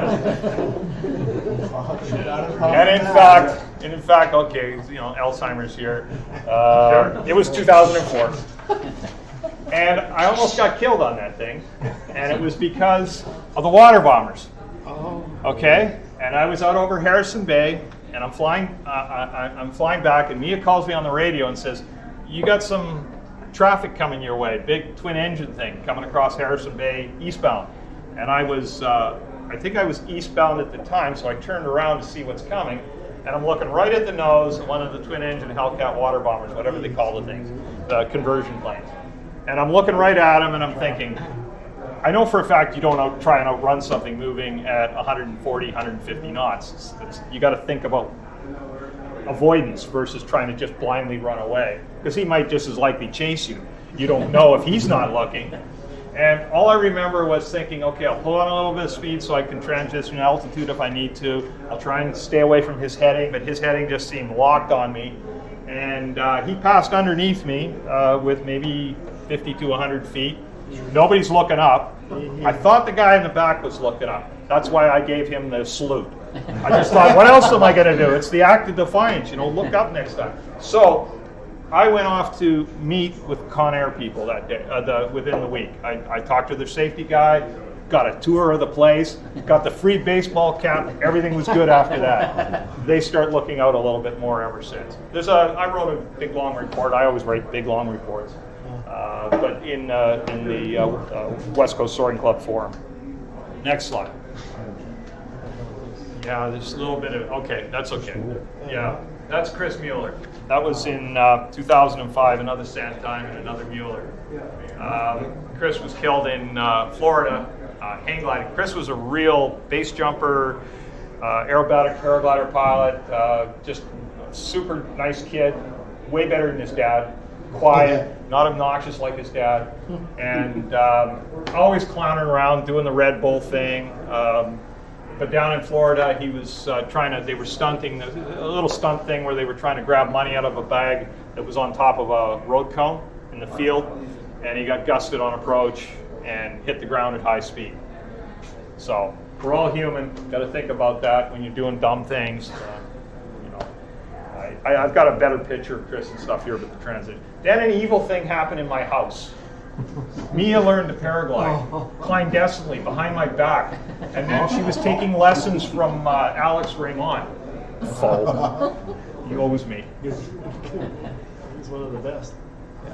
And we were back, kind of looking back. Now it's starting to get in. I'm in a rut. We're flying a few local flights in the valley. Get the hell out of Dodge because I don't like all the volume of people. I don't care for people that much. And we go back down to the country down in Chelan, and it's just beautiful, nobody there. This is towing at our favorite tow site. I just got in the VR at the time. I perfected the outrigger system for launching the thing. Epic weather, whatever. Next slide. Local traffic. Americans love their stuff. I've been sitting in LZs and had A-10 Warthogs come over the hill, line up on me, and then disappear over the horizon. It's like the wrath of God flying by. This is, Mia was on tow one day, and we actually had one of these fly straight across the tow site. And we're marked on the map down there as a tow site. The crop duster, I think he was trying to Agent Orange or something on us. He was having fun. I figured he could see the windsock, he could see the wind drift was away from the field occasionally, and none of us twitched too much after that day. So, you know, it was okay, and it was pretty cool having this thing fly literally out the side window of the vehicle. When I towed up, and he had come back, and I didn't realize he had come back, so I'm towing up, and he's following the truck down the road. And I'm going, well, we better not drop the tow line, because this could end up in a real problem. I've always said down there that if we ever snagged an F-18, or they used to fly A6, the intruders, the sub-chaser things. They pretend to hunt submarines in a local lake. There's, I think there's a movie called Always that was filmed down there, and it was about firefighting in central Washington. Anyway, this is Mia on the rig, and that's when she had switched over to an ATOS VQ from a VS. Next slide. Whoa. We like the place. There's nothing cooler than Launching off of no. There's nothing cooler than weather on the flats. We've schooled people so many times that come down there and do dumb things like leave their gliders set up. Well, they're, you know, dust devils come by. You don't land midday. You stay up all day. This year's a gust front coming through. I got shit one time for landing in a gust front. You know, it came through fast, and the winds start picking up 30, 40 mile an hour on the ground. You can see something like this happen down there and have wind switch 180 degrees at like 30 to 50 miles an hour. It could be that dynamic down there. So you have to really pay attention to your weather. Next slide. What are you doing? This is Luke Milou took this beautiful picture. I don't know. It just looks like a painting to me, and I've got it sitting at home, and I'm just getting out of the harness, getting upright, full flaps, and I'm coming in for a landing. But it's just a dynamic sky at the end of the day, and I thought it was pretty neat. Looks like a painting. Now, why all those rigs never succeeded? And I'm not saying we succeeded, but it's a shit job running the rig, and it's also a big job. Everybody who's done SIVs and towing with the boat, there's always some schmuck that gets stuck with the boat doing the boat job. It's usually the owner of the boat, and he doesn't get to go flying. I'm the owner of the rig, and one of our rules is all pilots operate the rig. Everybody takes turn running the rig. Everybody has to know how to run the rig. So we form a team, and I had some great people back then. We had Barry Berto, Nick Voss, Guy Reynolds. I didn't trust Guy running the winch, though. I was a big fan of that. I was just joking. There was no cell phone coverage out at the tow site. There was none. I mean, there was nothing out there. But we had an aircraft radio, an FM radio. We had the cell phone on the dash. I had a bad day, so I was drinking. I drank a lot down there. This is Sean Doherty flying an APCO Extra. We towed him up. Great story about Sean out there one day. He's on the radio. He says he was way out there. He was doing good. He was near Creston. That's about 75 miles away. And he says, I'm at 11,000 feet. I'm just getting ready. And then, and radio silence. Oh, Jesus. Sean, where you at? What's going on? You want to get back to us, Sean? About a minute and a half, 2 minutes later, finally he gets on the radio. I'm at 6,000 feet, and I'm now heading east. What happened? Oh, it was exciting for a bit. I saw my glider for a while. I got really close to it, and then I had stuff to do. So he had a big event, and he became a meat missile, is the expression out there, for a while, and he sorted it out. I don't know, Barry's giving him an enema or something there. Something's come loose. A comment about towing out there with paragliding, though, is the fact that you only have the road to tow on. You really don't have a field. This is a crop beside us. We can't tow off that. And the winds are always crossed. The rigid wing, it doesn't matter. Even a flex wing, it doesn't matter as much. But you definitely have to be into wind with a paraglider. And with a paraglider, you've got to have ground crew. You've got to have somebody back there to help him with the chute, the line, getting everything sorted. If he duffs the launch, sort it back out, get it fixed. At the truck end, you've got to have somebody to stop 5,000 pounds of steel from dragging him face first down the ditch. He was doing a tandem with his girlfriend one time, and we were on a side road. And it was the first time we ever towed him. And the deal was he was supposed to tell me if something wasn't going right. And I was convinced that we weren't going to be able to tow him through a manhole or to a culvert. He was on his face. Audrey was underneath him. They were dragging down the road, and it just didn't look right to me. It didn't look like that was going to happen. So I stopped, and he goes, "What'd you stop for? I almost had it." Audrey wasn't liking it. And the other thing down there that's brutal is you spend 3 or 4 hours at the tow site mucking around getting people up, and it's 110 in the cab with the air conditioning on, and it's brutal. It can be really nasty there. And for the pilots, take off the ground, it's 105, freeze your water at altitude. It can happen that way in the spring and June. June especially has got notorious for super cold aloft. Next slide. Then another evil thing happened. I started drinking. I started flying a paraglider. And yeah, okay. Next slide. Mia sets a world record. Funny thing about the world, that's Old Crow. That's a really bad American bourbon. She was at her turn point on the 150. This is the 150K speed, flying to VS. She's at the 150. She's at the first turn point. I'm actually on the ground. I'm crewing, and I'm driving around the turn point, making dust on the ground. It was an intersection on the road. She's not clear that she's got her first turn point. And sometimes with the old instruments, if it beeped and it changed, you were out to lunch and figuring out where you were. And finally she says, "Oh, to hell with it, I think I got it." Okay, off you go. Because if you miss, you miss. It's not a record. And she got super low, a little further from there, and groveled around a bunch. You can get right on the deck and land and get back up. And she climbed out, made it to the second turn point, knew she said she got to the second turn point. Turns out she did. And then I started saying to her, "You've been in the air for 5 hours now. That's a pretty long flight for me." And she doesn't fly that many hours compared to me for duration. And she basically told me to F you. I'm not sure in Dutch. get stuff. No, I learned later on that the idea is if I want her to go right, I'll say, turn left. And she'll go right. So I was telling her, don't, just come back to the house, we'll have barbecue at the house, no big deal, you can land right here, we'll carry it down the lawn. Nope, she had the complete pass, so that was her reward, American Burger. First SIV. Yes, well deserved.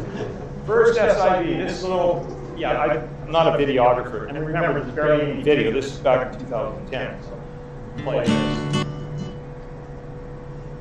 Oh, not that one, not that one. No, this one. Oh. This is Stuart Peru. And what's going on here is really very impressive. You're going to see him hanging on to the coal line. We had a very If I ever leave this world alive, well, thank you for the things you did in my life. If I ever leave this world alive, I'll come back down and sit beside your feet tonight. Wherever I am, you'll always be more than just a memory. If I ever leave this world alive,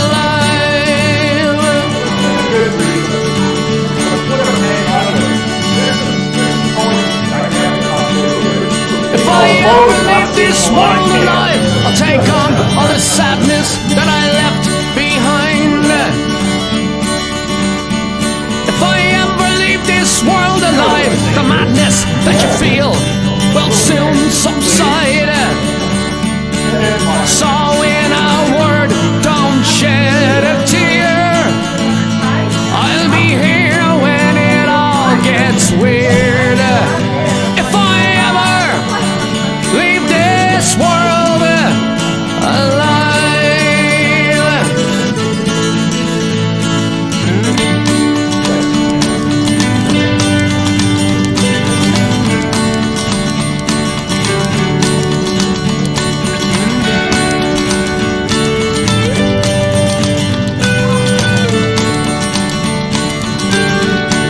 So when in doubt, just call my name.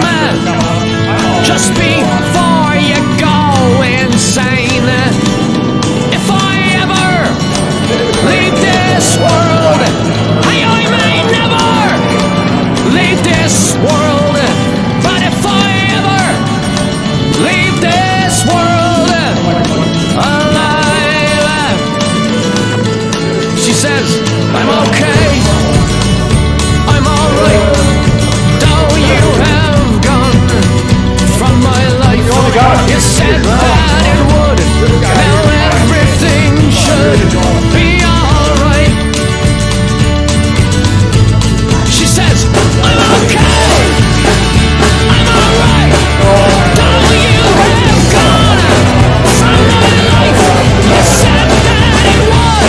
Now everything should be alright. Yeah, it should be alright.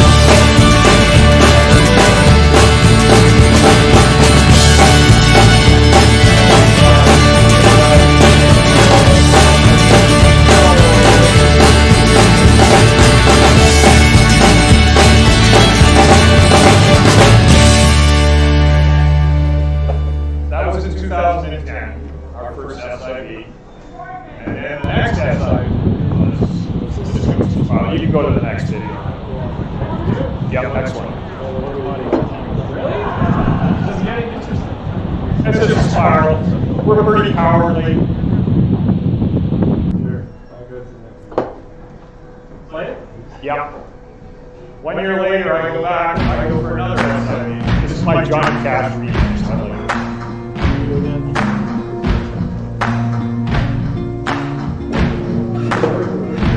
You can run on for a long time, run on for a long time, run on for a long time. Sooner or later, gotta cut you down. Sooner or later, gotta cut you down. So anyway, he's gone. Go tell that long-tongued liar, go and tell that midnight rider, call the rambler, the gambler, the backbiter. Tell I've him got God's great gonna lines cut him disappearing. down. Tell him God's cut him down. Now that's an aerobatic maneuver. You didn't talk about the last thing. That's called Well, the my goodness gracious, let me tell you the news.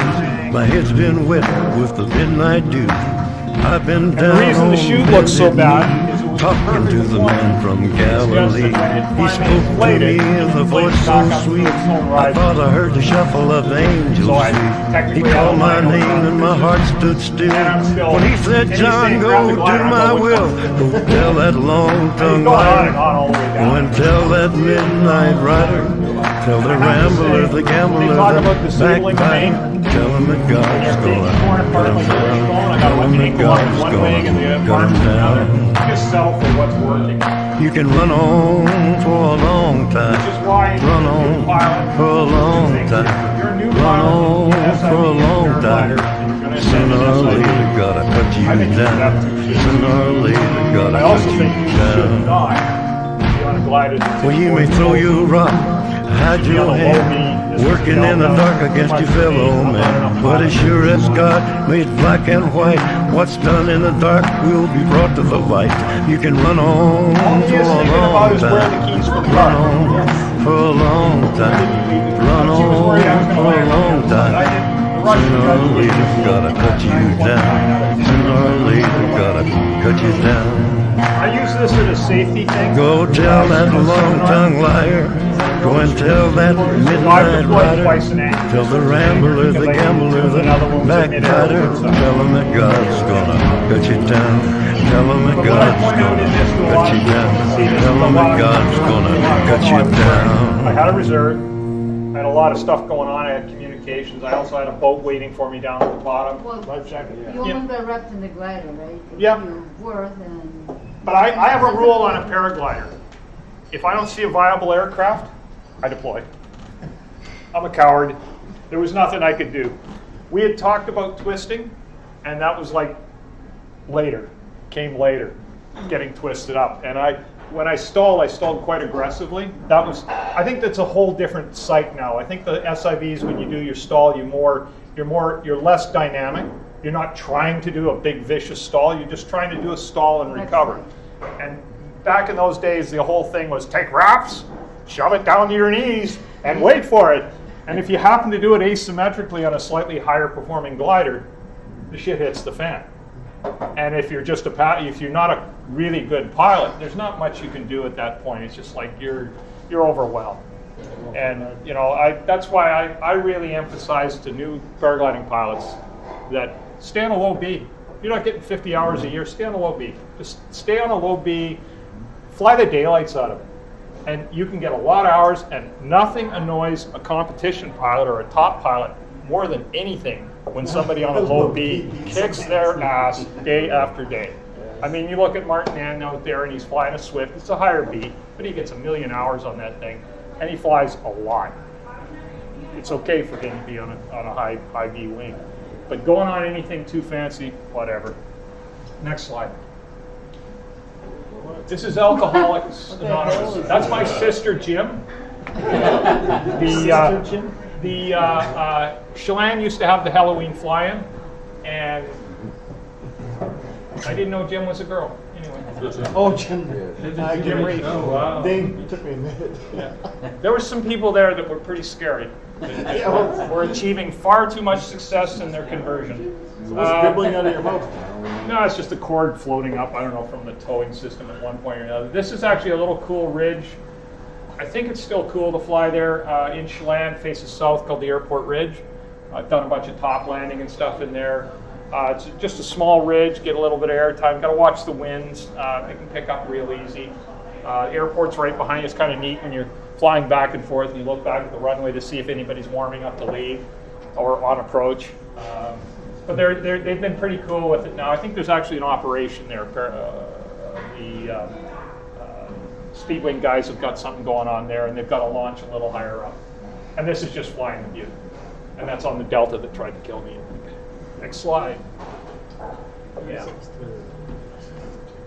This was 2012, and man, it sure affected a lot of us. there was people that helped deal with this whole mess on the side that don't get a lot of recognition, and it's understandable. People were out searching that day for the passenger. This is for those who don't know it, and it's the instructor on or the pilot on a tandem hang glider failed to clip the passenger. It's quite famous.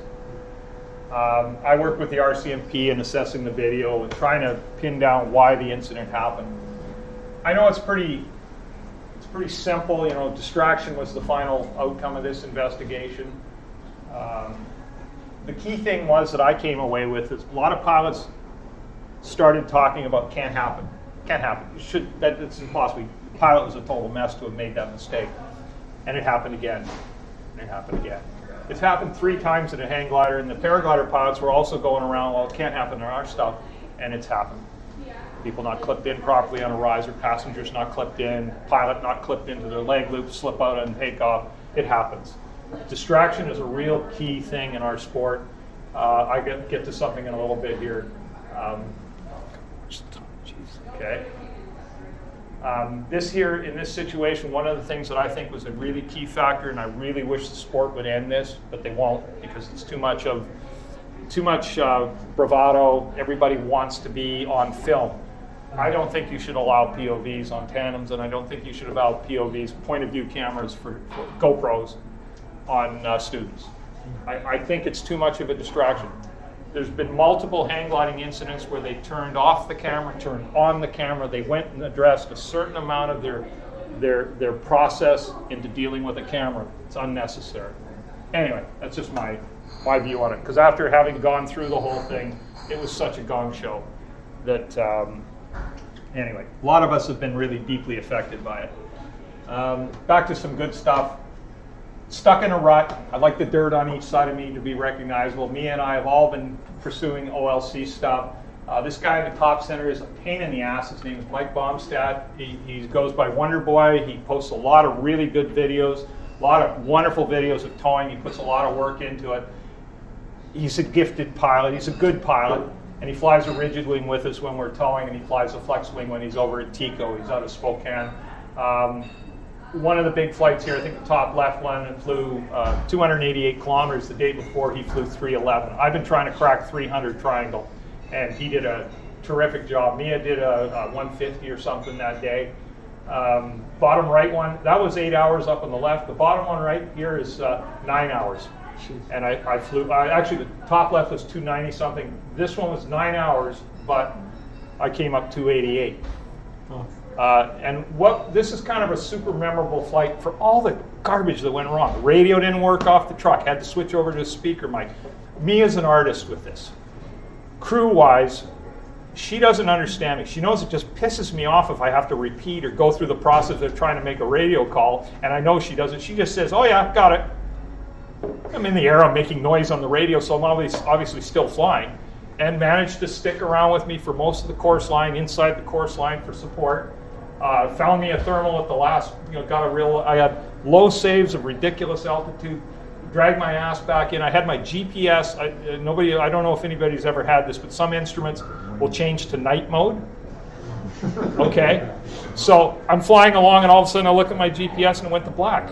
What the hell's all that about? Oh, sundown 30 minutes from now, better get down. So I landed, we took down in the dark. We sat out in lawn chairs and drank beer at an empty field in the middle of nowhere, listening to coyotes and having bats flying around our head. It was just a super cool evening. I was totally spent. I learned a lesson on that thing.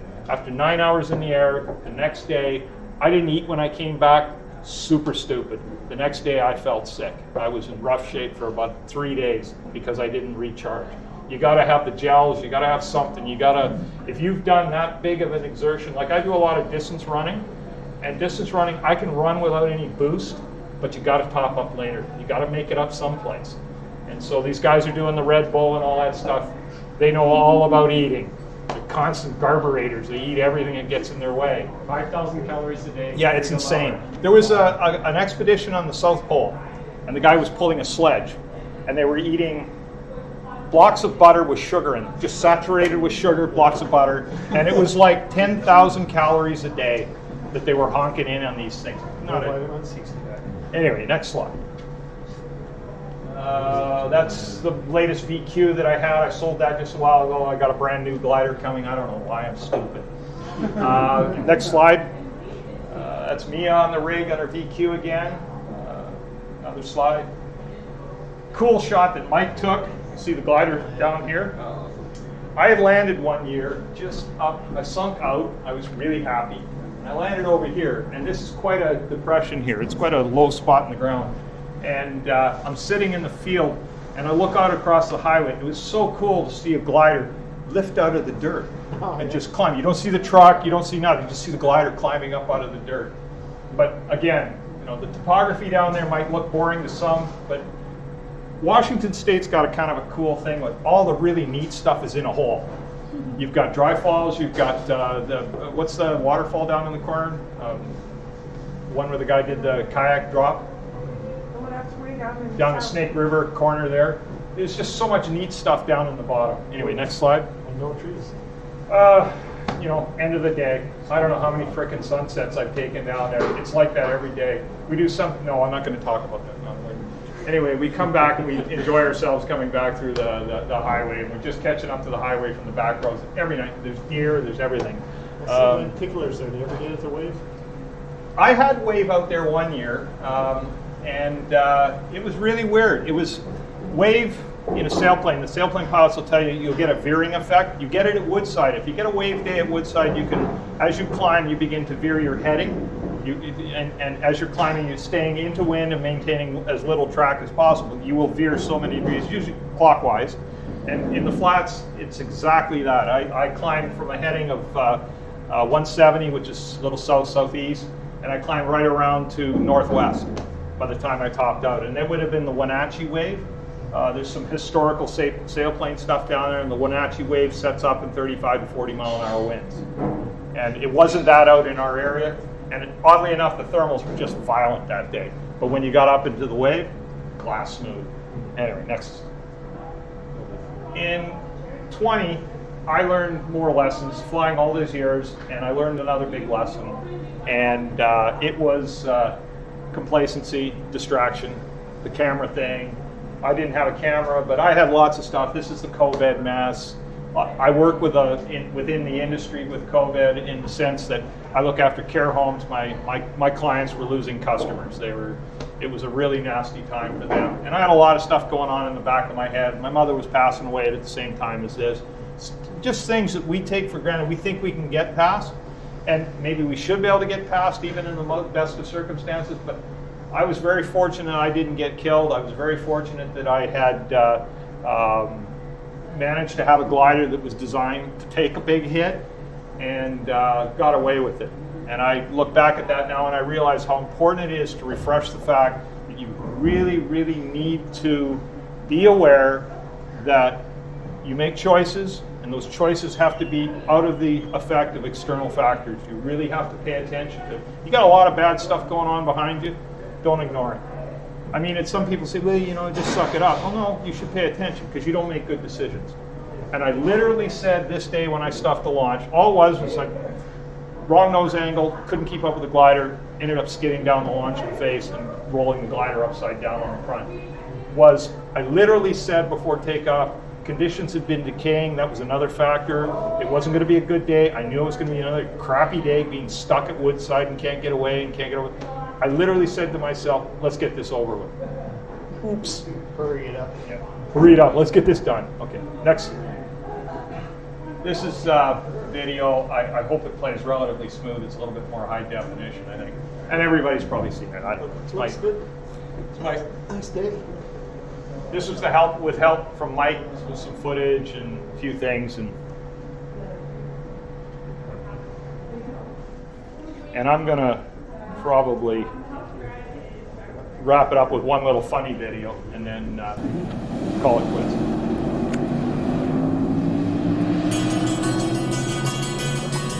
I'm going to also put some advice to people that like to GoPro themselves anyway, if they're not going to pay any attention to not flying a bunch. Yeah.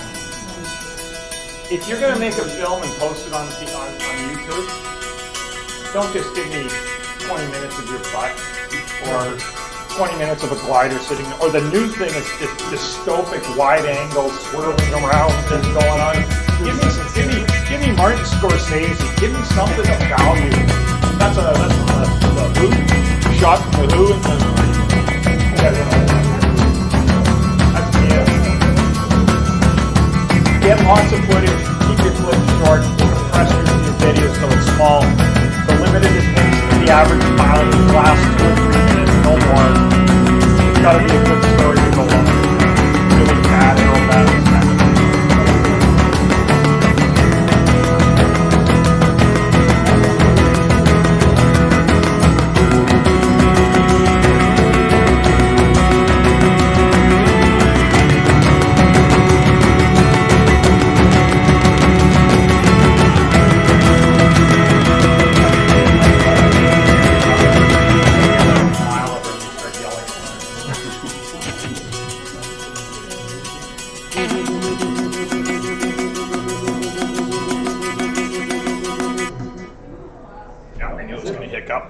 Oh, sorry.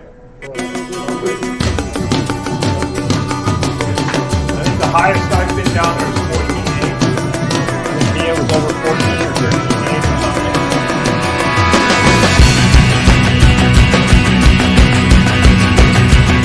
You realize the ground's only 2,000 feet there, or less. Pushing 10,000 over the ground.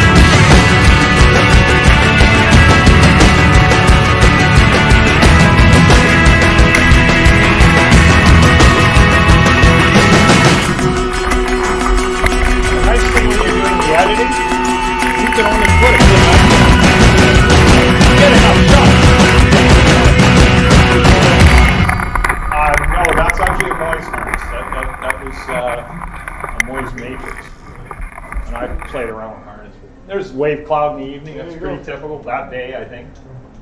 Yes. I think we're going to abandon. It's too much time here. But what I might ask you to do. Just let me check.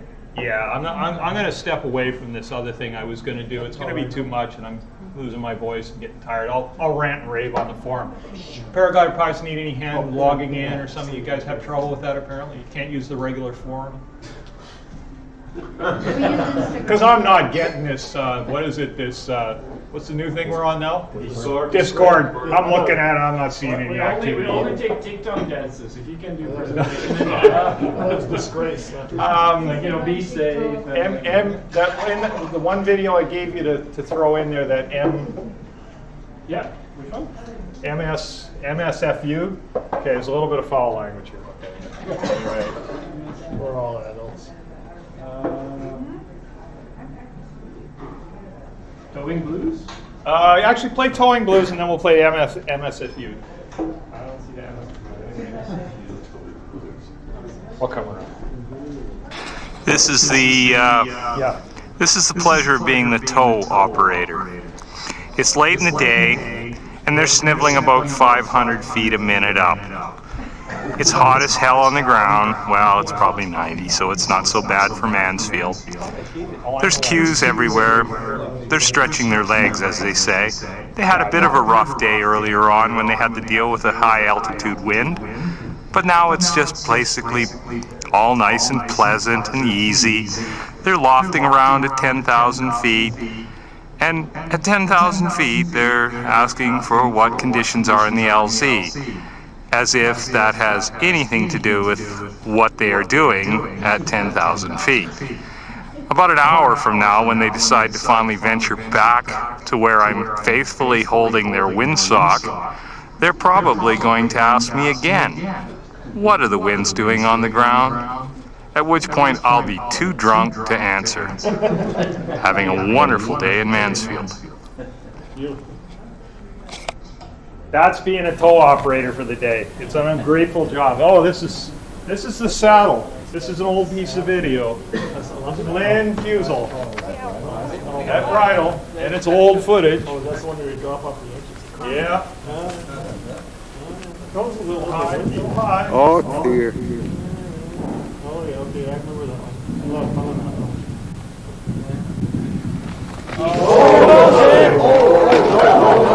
You okay? She's okay. She's okay. My brother-in-law really hurt his shoulder and rescuing the glider. Oh my God.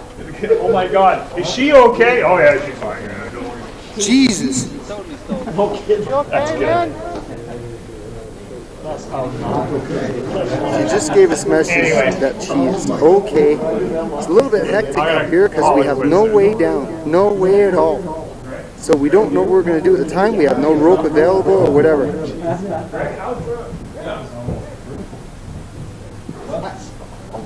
Good. Anyway,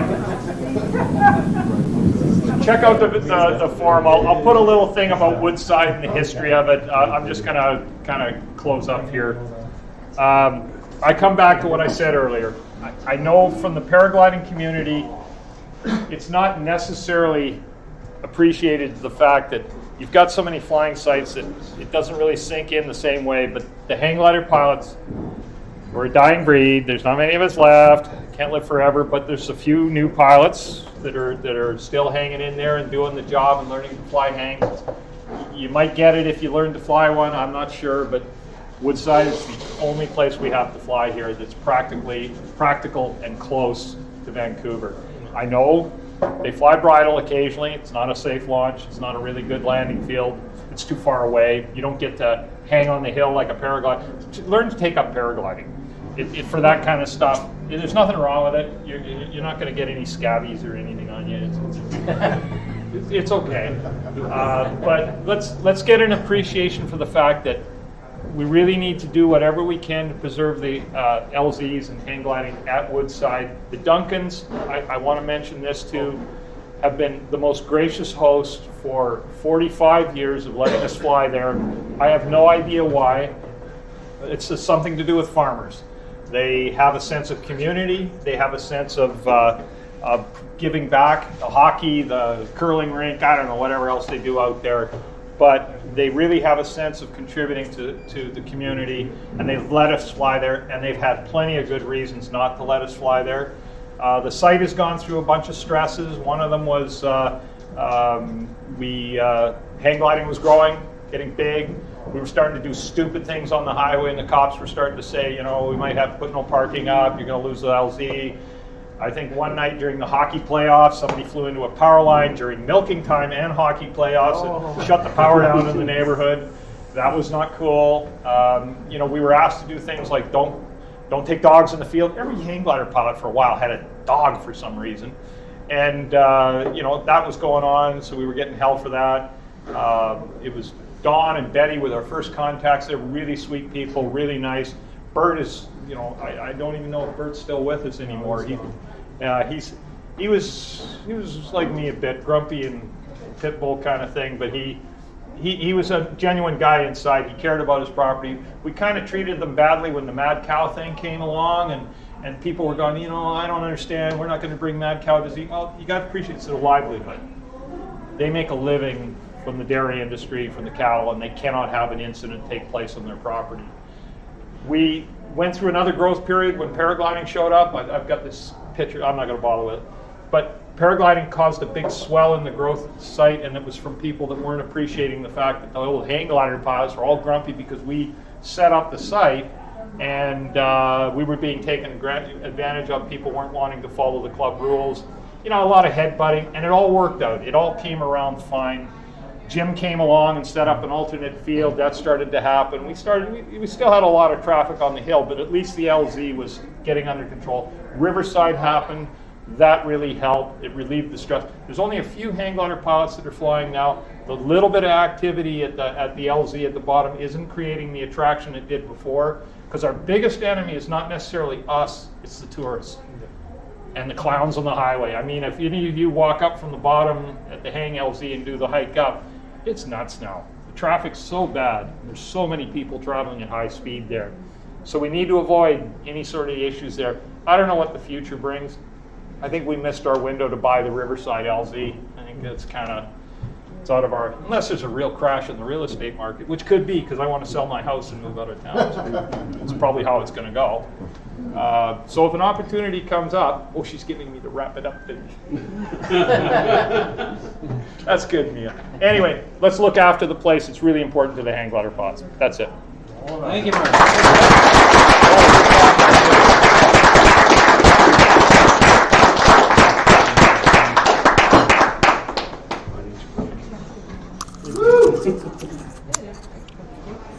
Well, that was awesome, Martin. Definitely disappoint. Probably do it like a part 2. Maybe we'll do it. I think Pedro said like we'll do it in like next year. This time. 50. It already is 50. Next year, 51 years. Yeah. Well, we definitely got to appreciate everything that you guys have done. You know, back in the day, building launches. You know, just so we can enjoy our sport now.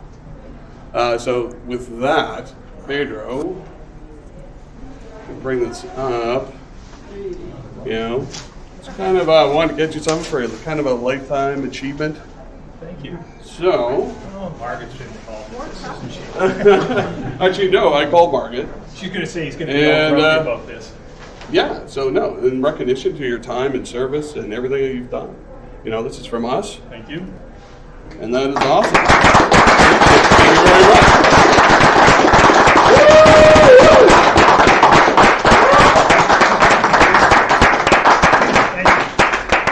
All right, with that, you guys, thanks for coming out. Well, I guess we'll see you next month. Okay? Have a good one.